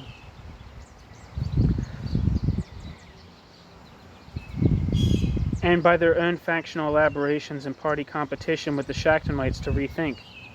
A logic will unfold which relegates the proletarian socialist program to something for the future, a quasi-private set of glosses on the horrors unfolding in the world in the, quote, first stage, end quote, of, quote, the revolution, end quote. The parallel with the destruction of norms after 1917 is important. The continuity, blurring, merging with what Stalin did, the Trotskyist program relegated to the future, quote, centuries of deformed worker states, end quote, all that is there implicitly in Trotsky, seeds waiting to sprout. 1 second.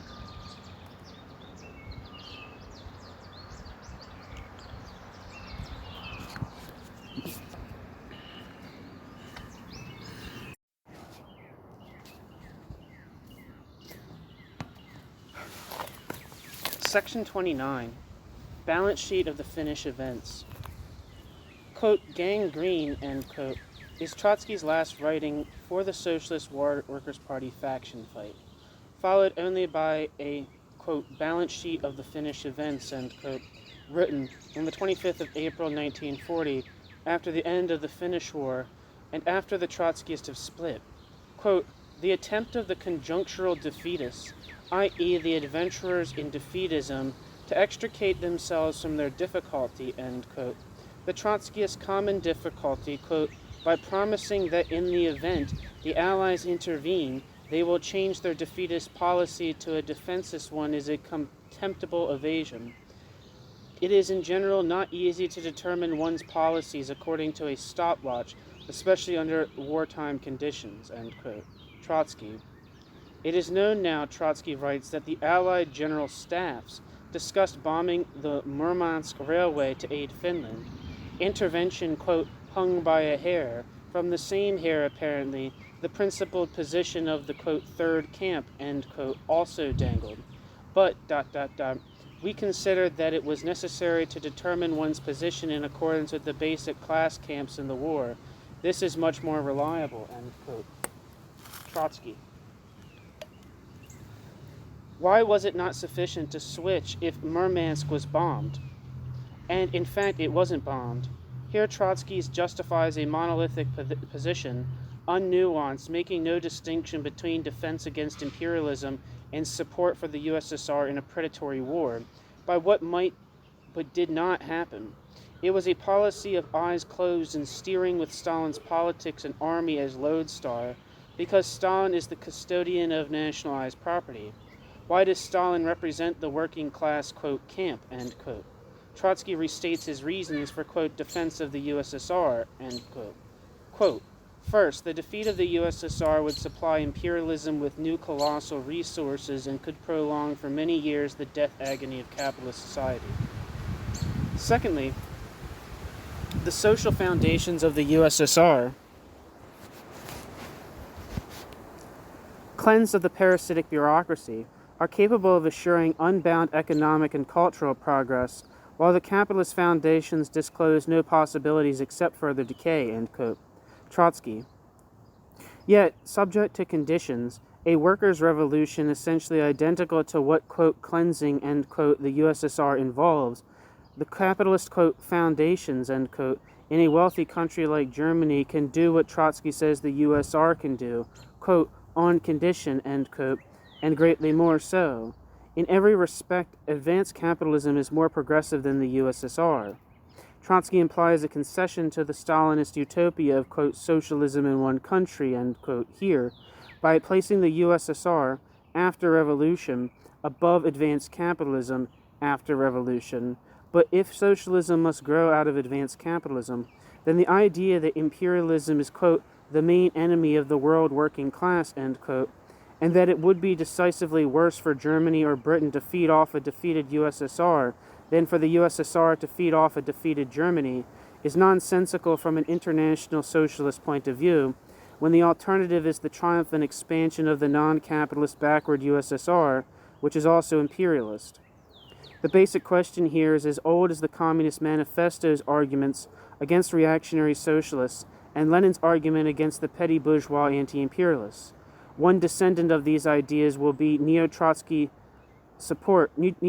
support for many varieties of third world barbarism in the name of, quote, world revolution.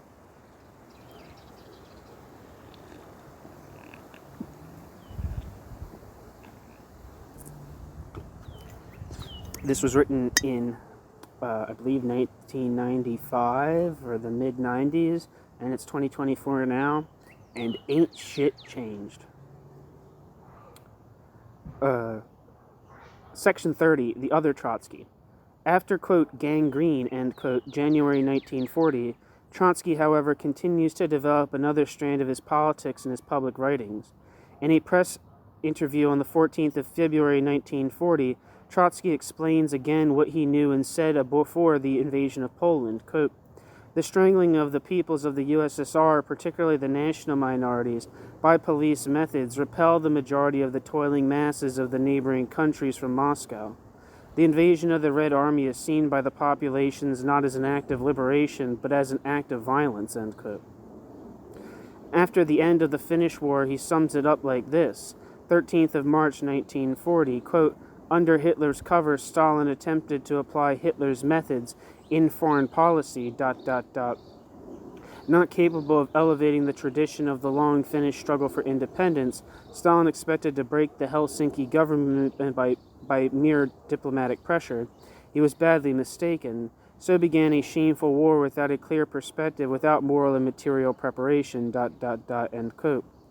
The bureaucratic revolution is there only as a flimsy speculation on what might have been. For Stalin, quote, to reconcile the peoples of the USSR to the senseless invasion of Finland would be possible only in one way, namely by winning the sympathy of at least part of the Finnish peasants and the workers by means of social upheaval, end quote. Trotsky insists that, quote, I stand completely for the defense of the Soviet Union, end quote, but it is very strange defense. Trotsky does not want the USSR to overrun, but this Trotsky does not want the USSR overrun, but his, quote, defense is such bitter condemnation of policy and government that it must seem either hypocrisy or self-contradictory to those who do not grasp the, quote, secret doctrine, end quote. Quote, all this does not lead me to defend the foreign policy of the Kremlin, end quote. Trotsky. An open struggle against, quote, Stalin and the oligarchy headed by him, ... in the view of world public opinion, is inseparably connected for me with the defense of the USSR, end quote. There is as little left of substance as distinct from calm in Trotsky's, quote, defense, as there is a real worker state in the name of, as there is a real worker state in the name of worker state. In, quote, a letter to the workers of the USSR, end quote, from the 23rd of April, 1940, that's pretty close to when Trotsky dies, Trotsky gives a very different picture of the Finnish war than that of a bureaucratically impelled socialistic revolution stalled only by the, quote, bayonets of Mannerheim, end quote. Quote, during the war with Finland, not only the majority of the Finnish peasants, but also the majority of the Finnish workers proved to be on the side of their bourgeoisie. This is hardly surprising, since they know of the unprecedented oppression to which the Stalinist bureaucracy submits the workers of nearby Leningrad and the whole of the USSR, end quote. Trotsky calls for defense of the USSR, but says this can only be promoted by overthrowing the autocracy. Trotsky calls for defense of the USSR, but says this can only be promoted by overthrowing the autocracy. Quote, the conquest of October will serve the people only if the conquest of October... The conquest of the October Revolution will serve the people only if they prove themselves capable of dealing with the Stalinist bureaucracy, as in their day they dealt with the Tsarist bureaucracy and the bourgeoisie, end quote. And who exactly will the, quote, conquest of October, end quote, serve otherwise? The whole idea of, quote, defending October, end quote, is now displaced by the imperative to fight the existing bureaucratic system. All that is left is the hope that this will be done by the USSR people and not by Germany and Britain. Trotsky's last major writing on the USSR before he was murdered on the 20th/21st of August, 1940, by a Stalinist agent is The Comintern in the GPU, published from the 17th of August, 1940. Here, Trotsky definitely revises the conclusion he has reached from the Spanish Civil War, and his notion of the Stalinist autocracy is too inorganic to have any substantial international program of its own. Quote, as organizations, the GPU, bracket, the Stalinist secret police, end bracket, and the Comintern are not identical, but they are indissoluble, ... The GPU, ... completely dominates the Comintern, end quote. The Comintern is the obedient tool of the Kremlin. The Comintern's, quote, leading tier comprises people who did not join the October Revolution, but the triumphant oligarchy, the fountainhead of high political titles and material boons. The predominating type among the present, quote, communist, end quote, bureaucrats is the political careerist, and in consequence the polar opposite of the revolutionist. Their ideal is to attain in their own countries the same position that the Kremlin oligarchy gained in the USSR. They are not the revolutionary leaders of the proletariat, but aspirants to totalitarian rule. They dream of gaining success with aid of this same Soviet bureaucracy and its GPU.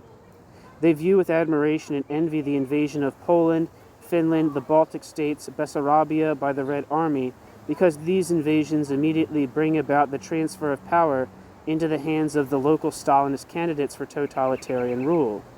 End quote. Trotsky.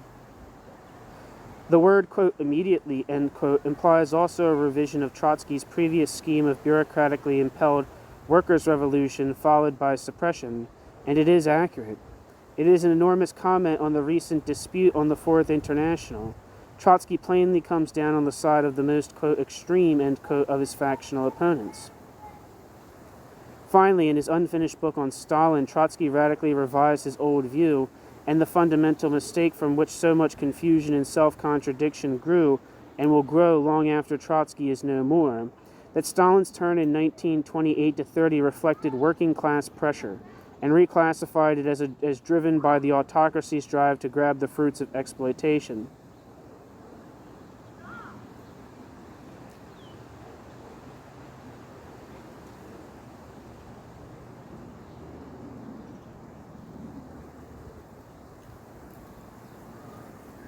Sorry, I gotta repeat that. I'm confused.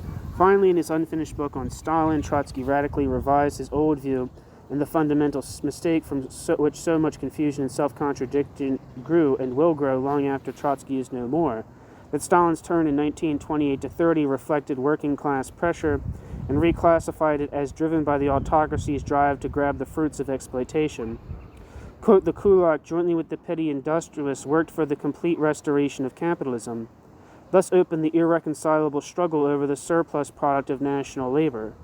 Who will dispose of it in the nearest future, the new bourgeoisie or the Soviet bureaucracy? That became the next issue. He who disposes of the surplus product has the power of the state at his disposal. It was this that opened the struggle between the petty bourgeoisie, which had helped the bureaucracy to crush the resistance of the laboring masses, and of their spokesman, the left opposition, and the Thermidor bureaucracy, ... for the surplus product and for power, end quote. Trotsky, from his book Stalin. If we take Trotsky's final assessment of the Comintern and of Stalinist expansion in 1939-40, targeting with this summation of the class content of the 1928-30 struggle in the USSR, they add up to an enormous step towards the idea that the bureaucracy is a new ruling class.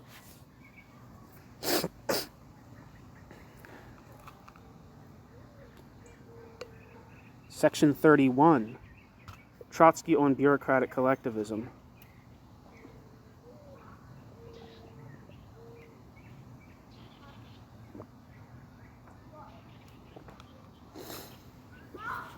In the Socialist Workers' Party faction fight, the minority were in revolt. The romantics against the Enlightenment rationalism, or women against an insensitive, quote, male, end quote, consensus. Against a worked-out, all-embracing system which none of them could fully see through, not even Burnham and Carter, who had started to criticize Trotsky's system 3 years earlier. The further development of a sound theoretical basis for working-class politics could only come through backing out of the common theoretical frame which, despite all their bitter and brave indignation, yoked Trotsky and his comrades to Stalinism. The idea that the statized property of the USSR defined it as a workers' state. In 2 articles at the beginning of the 1939-40 dispute, Trotsky tentatively suggested ideas, soon sidelined as the faction fight escalated, which pointed to the way out. Taken together with his reassessment of 1928-30 in Trotsky's unfinished biography of Stalin, it pointed to a radically different post-Trotsky, quote, Trotskyism, end quote, than the one Trotsky's, quote, best disciples, end quote, developed. In 1939-40, Trotsky was very near, waiting for the war to put the final stamp on events, to developing the logic of his trajectory since 1936. Unless the factional polemics represented a great shift by Trotsky towards a quite different political trajectory, and the evidence of his writings for, quote, after, quote, gangrene, ... end quote, suggest the opposite, that we are only a, quote, blip, end quote, or zigzag. In the USSR in war, as we have already seen, Trotsky writes, quote, in order that nationalized property in the occupied areas, as well as in the USSR, become a basis for genuinely progressive, that is to say socialist development, it is necessary to overthrow the Moscow bureaucracy, end quote. Trotsky. Later in the faction fight, and even in the same article, Trotsky would repeat his old idea, that the nationalized property was progressive even with the bureaucracy.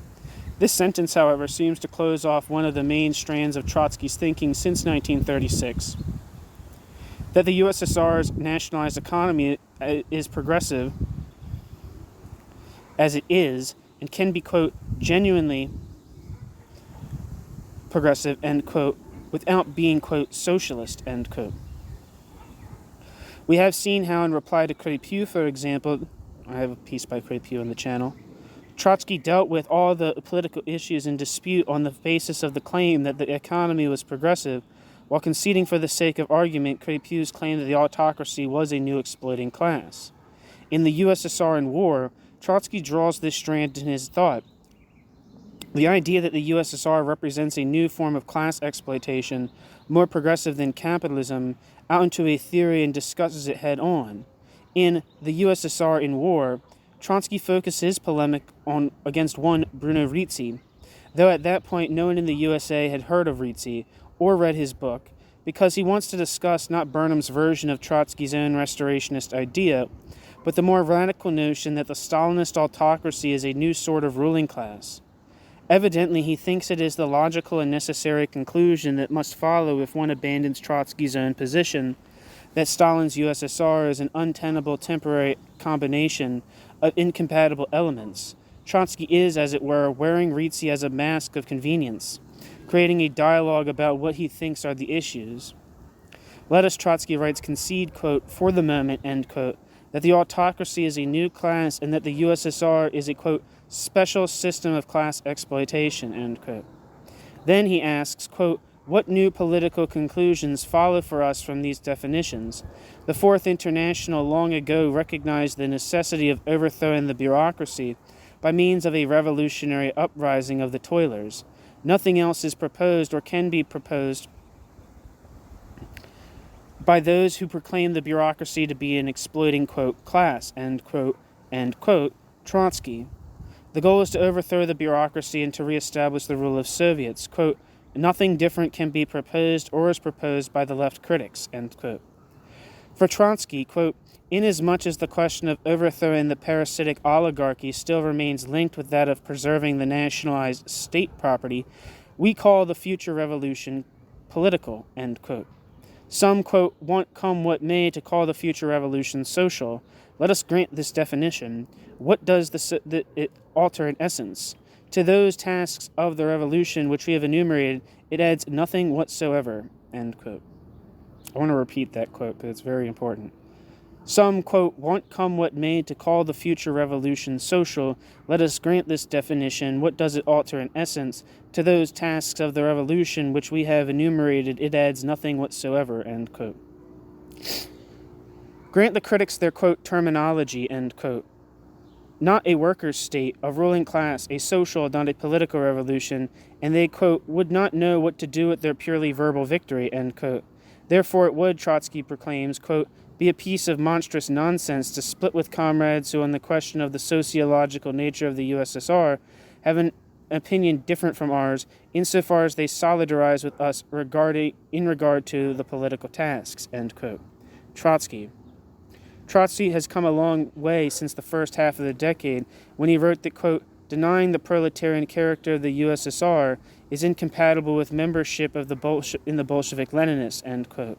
Trotsky, 11th of November, 1934.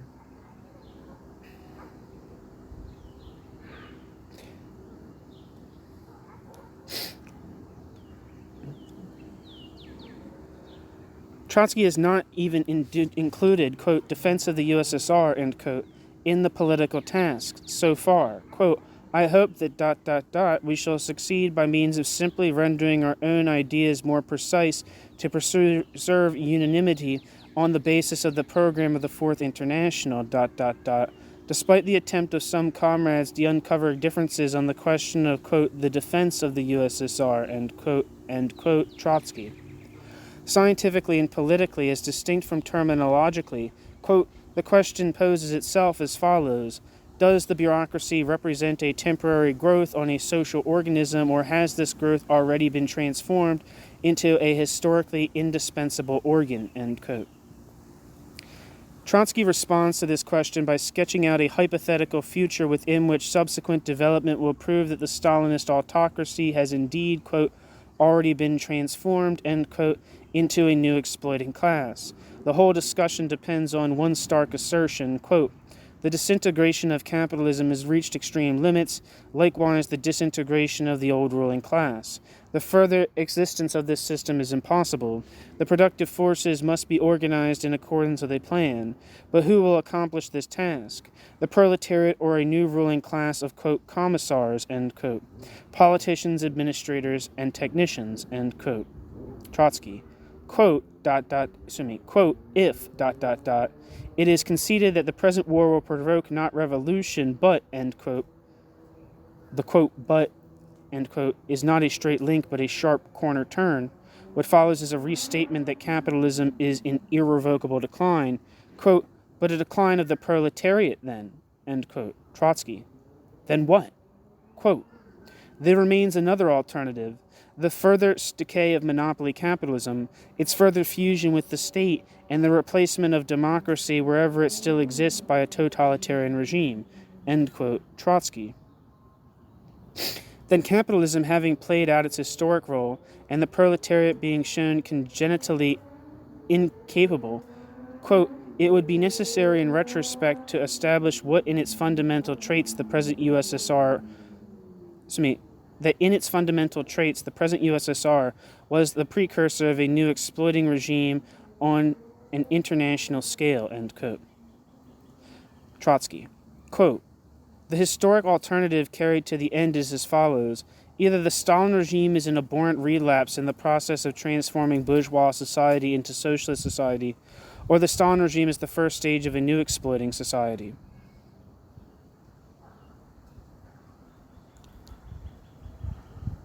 I think there might be supposed to be an end quote there, but I'm not sure. Because there's a new quote. I'm not sure if that was Trotsky or not, or if that was Matgamna, so I apologize for not knowing who's to attribute that last sentence to.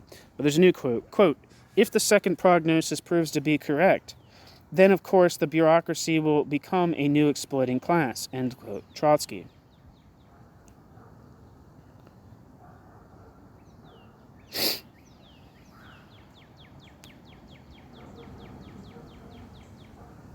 What is impossible is not the fantastic scenario of the Stalinist USSR showing the shape of their future to all other countries, but the idea of admitting that it is so. But in the possible but not yet to be admitted scenario, the bureaucracy will, as part of a new world system, do exactly as it does now in the USSR. It will have exactly the same relationship with the people and the proletariat as it has now. If it will be a new exploiting class, then, worldwide, it is a new exploiting class now in the USSR. If the bureaucracy, essentially unchanged, can become, quote, end quote, an exploiting class, then it is that already. Section 32. Once again, being dissolved into becoming. Trotsky, of course, is talking about the conditions in which Marxists would have to recognize, quote, bureaucratic collectivism, end quote, as such. But the idea that it can be recognized and identified in the USSR, the only place it now exists, only if it's spread into a world system, is arbitrary and plainly false.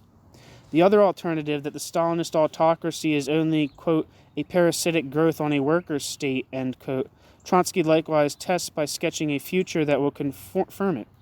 Quote, if this war provokes, as we firmly believe, a proletarian revolution, end quote, then the bureaucracy will be overthrown and Soviet democracy regenerated, quote, on a far higher economic and cultural basis than 1918. In that case, the question of whether the Stalinist bureaucracy was a, quote, class or a growth on the workers' state will be automatically solved, end quote. Having sketched the alternatives, the actual outcome, revival and spread of capitalism and of the working class, is not dismissed as improbable as it might reasonably have been, but is inconceivable. Trotsky concludes that what seems to be, quote, terminological experiments, end quote, imply, quote, a new historic conception, ... in an absolute contradiction with our program, strategy, and tactics, end quote. To adopt them would be an, quote, adventuristic jump, end quote, and, quote, doubly criminal now, end quote, when in the world war, quote, the perspective of socialist revolution becomes an imminent reality, and when the case of the USSR will appear to everybody as a transitorial episode in the process of world socialist revolution, end quote. Trotsky writes that we have not, quote, the slightest right, end quote, as revolutionaries concerned with action in the new situation, to throw the theory in which we must act and which we cannot quickly mend or replace into disarray. The alternatives are exaggerated fantastically.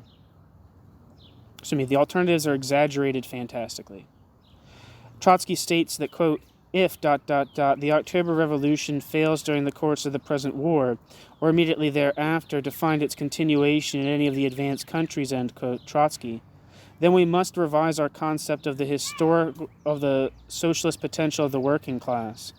This ultimatum to history is unwarranted by the facts and could only lead to despair or the hysterical fighting off of incipient despair. Later in the article, Trotsky puts it as an ultimatum to the activists, quote, in the process of this war and those profound shocks which it must engender, will a genuine revolutionary leadership be formed capable of leading the proletariat to the conquest of power, end quote. The urgency comes from Trotsky's picture of capitalism and the prospects for civilization, and part of his purpose is to stiffen and galvanize the cadres, yet it is a form of political adventurism to pose it like this. With the defeat of his mid-30s attempts at broad revolutionary regroupment in the later 1930s, Trotsky has shifted towards expecting revolutionary benefits from the war, a drive towards revolution generated as a mechanical product of the worsening crisis of capitalism. Quote, the harsh and tragic dialectic of our epoch is working in our favor, brought to the extreme pitch of exasperation and indignation. The masses will find no other leadership than that offered to them by the Fourth International, end quote. Trotsky, from a piece titled A Great Achievement in 1938. The notion of, quote, leadership, end quote, here, abstracted from any perspective for transforming the existing labor movement and starkly juxtaposed to an expected sudden mass upsurge of raw working class rage, can very easily lead to the disruption of Marxist politics by the towering need to, quote, build the party, end quote, and therefore to adopt whatever policies will speed that work, even if they make no Marxist sense. It can lead to the concept of building an elite sect, a, quote, alternative, end quote, leadership, to do single combat with the incumbents, to the typical mix of spontaneism and sectism in neo-Trotskyism, ... Nor does Trotsky give any reason why, if workers' revolution is delayed, the future of human society can or should be extrapolated from a mutation in a backward country. Inverting Marx, Trotsky seems to say that the backward country shows their future to the advanced countries. The perspective is a derivative form of the Stalinist idea of the USSR, the USSR's socialism in one country, showing the world's future. World revolution is neatly inverted. What evidence from the present does Trotsky offer for the idea that the autocracy has not yet destroyed the workers' state? Only the violence of the Stalinist purges. Quote, the historical justification for every ruling class consisted in this, that the system of exploitation it heads raised the development of the productive forces to a new level. Beyond the shadow of the doubt, the Soviet regime gave a mighty impulse to economy, end quote.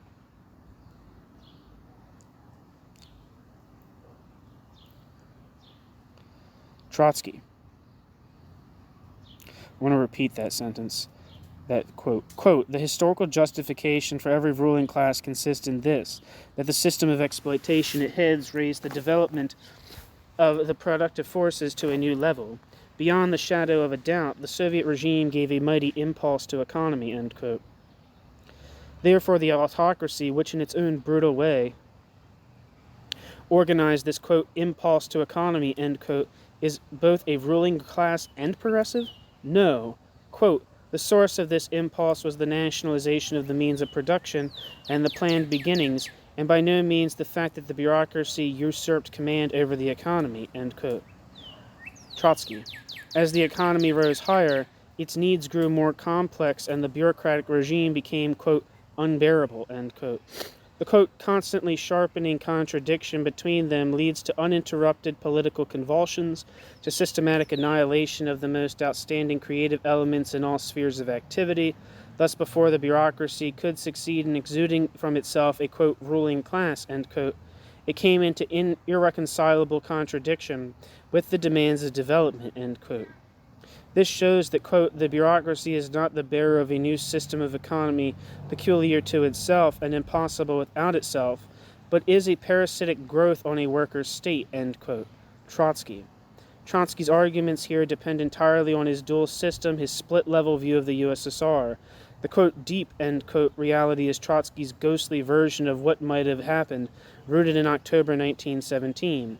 The empirical reality is that essence distorted and corrupted by what Trotsky dubs, quote, accidental, end quote, quote, accidental, end quote, i.e. temporary and extraordinary, enmeshing of historical circumstances, end quote, Trotsky, namely the bureaucratic counter-revolution against October.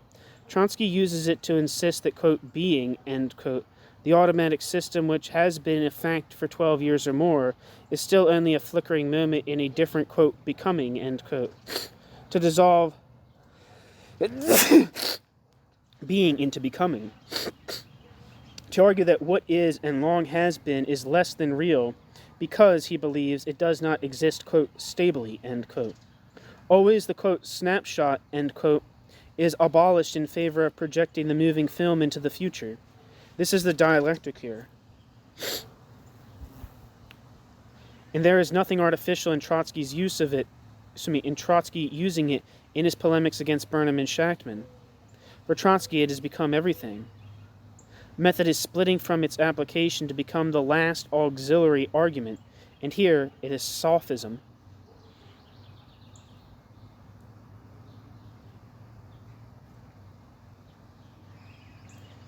Getting to the end, folks. Section 33, Revisionism. In a supplementary article discussing reactions to, quote, the USSR in war, end quote, again and once more, end quote, Trotsky adds, quote, some comrades evidently were surprised that I spoke in my article, the USSR in war, of the system of, quote, bureaucratic collectivism, end quote, as a theoretical possibility. They discovered in this even a complete revision of Marxism. This is an apparent misunderstanding, end quote, Trotsky. In later years, Cannon and others will nevertheless go on flinging this nonsense about, quote, revisionism, end quote, at those like Shachtman who developed Trotsky's ideas. They will feel bolstered because of Trotsky's frequent use of the Socialist Workers' Party faction fight of the charge, quote, revisionist, end quote, aimed against the elements of the opposition. In fact, what Trotsky considered, quote, revisionist, end quote, on the USSR was Burnham and Carter's theory, which he took as claiming that there was no ruling class in the USSR. Trotsky defined, quote, bureaucratic collectivism, end quote, not as, quote, revisionist, end quote, but a proper Marxist alternative to the, quote, revisionist, end quote, view, if one were to abandon his, quote, degenerated worker state, end quote, theory, which he was not ready to do.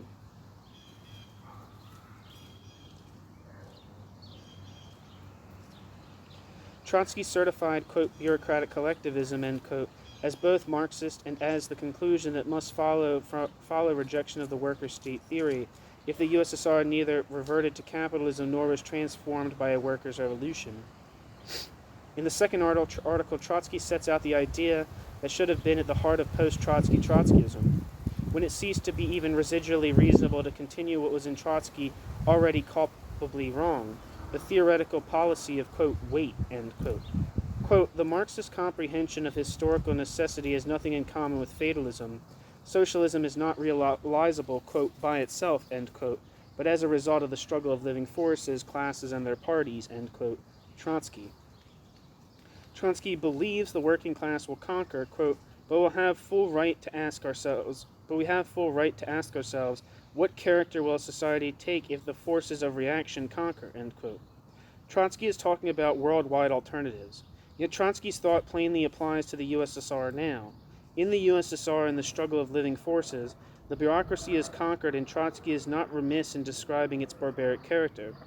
Without first, as Trotsky did in the USSR in war, running up the ladder of grand historic generalities, apply what Trotsky says to the USSR, and both the conclusion and the inner logic of Trotsky's thinking on the USSR are clear and unavoidable. Trotsky goes on, Marxists have formulated the broad historical alternatives as socialism or barbarism.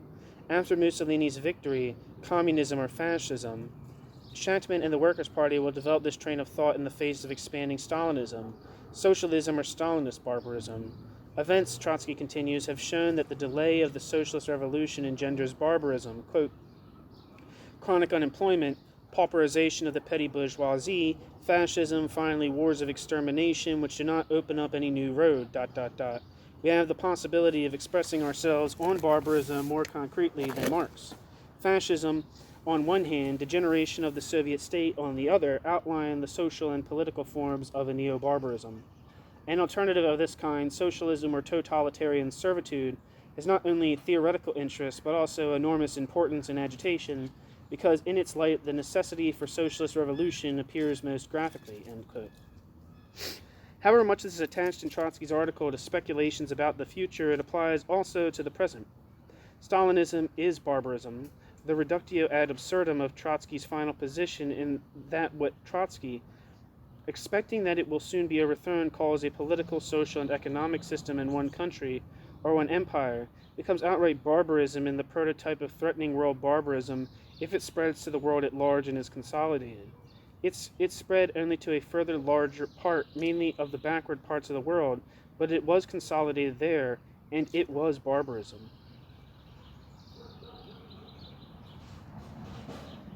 Okay, that's the end. Thanks for listening.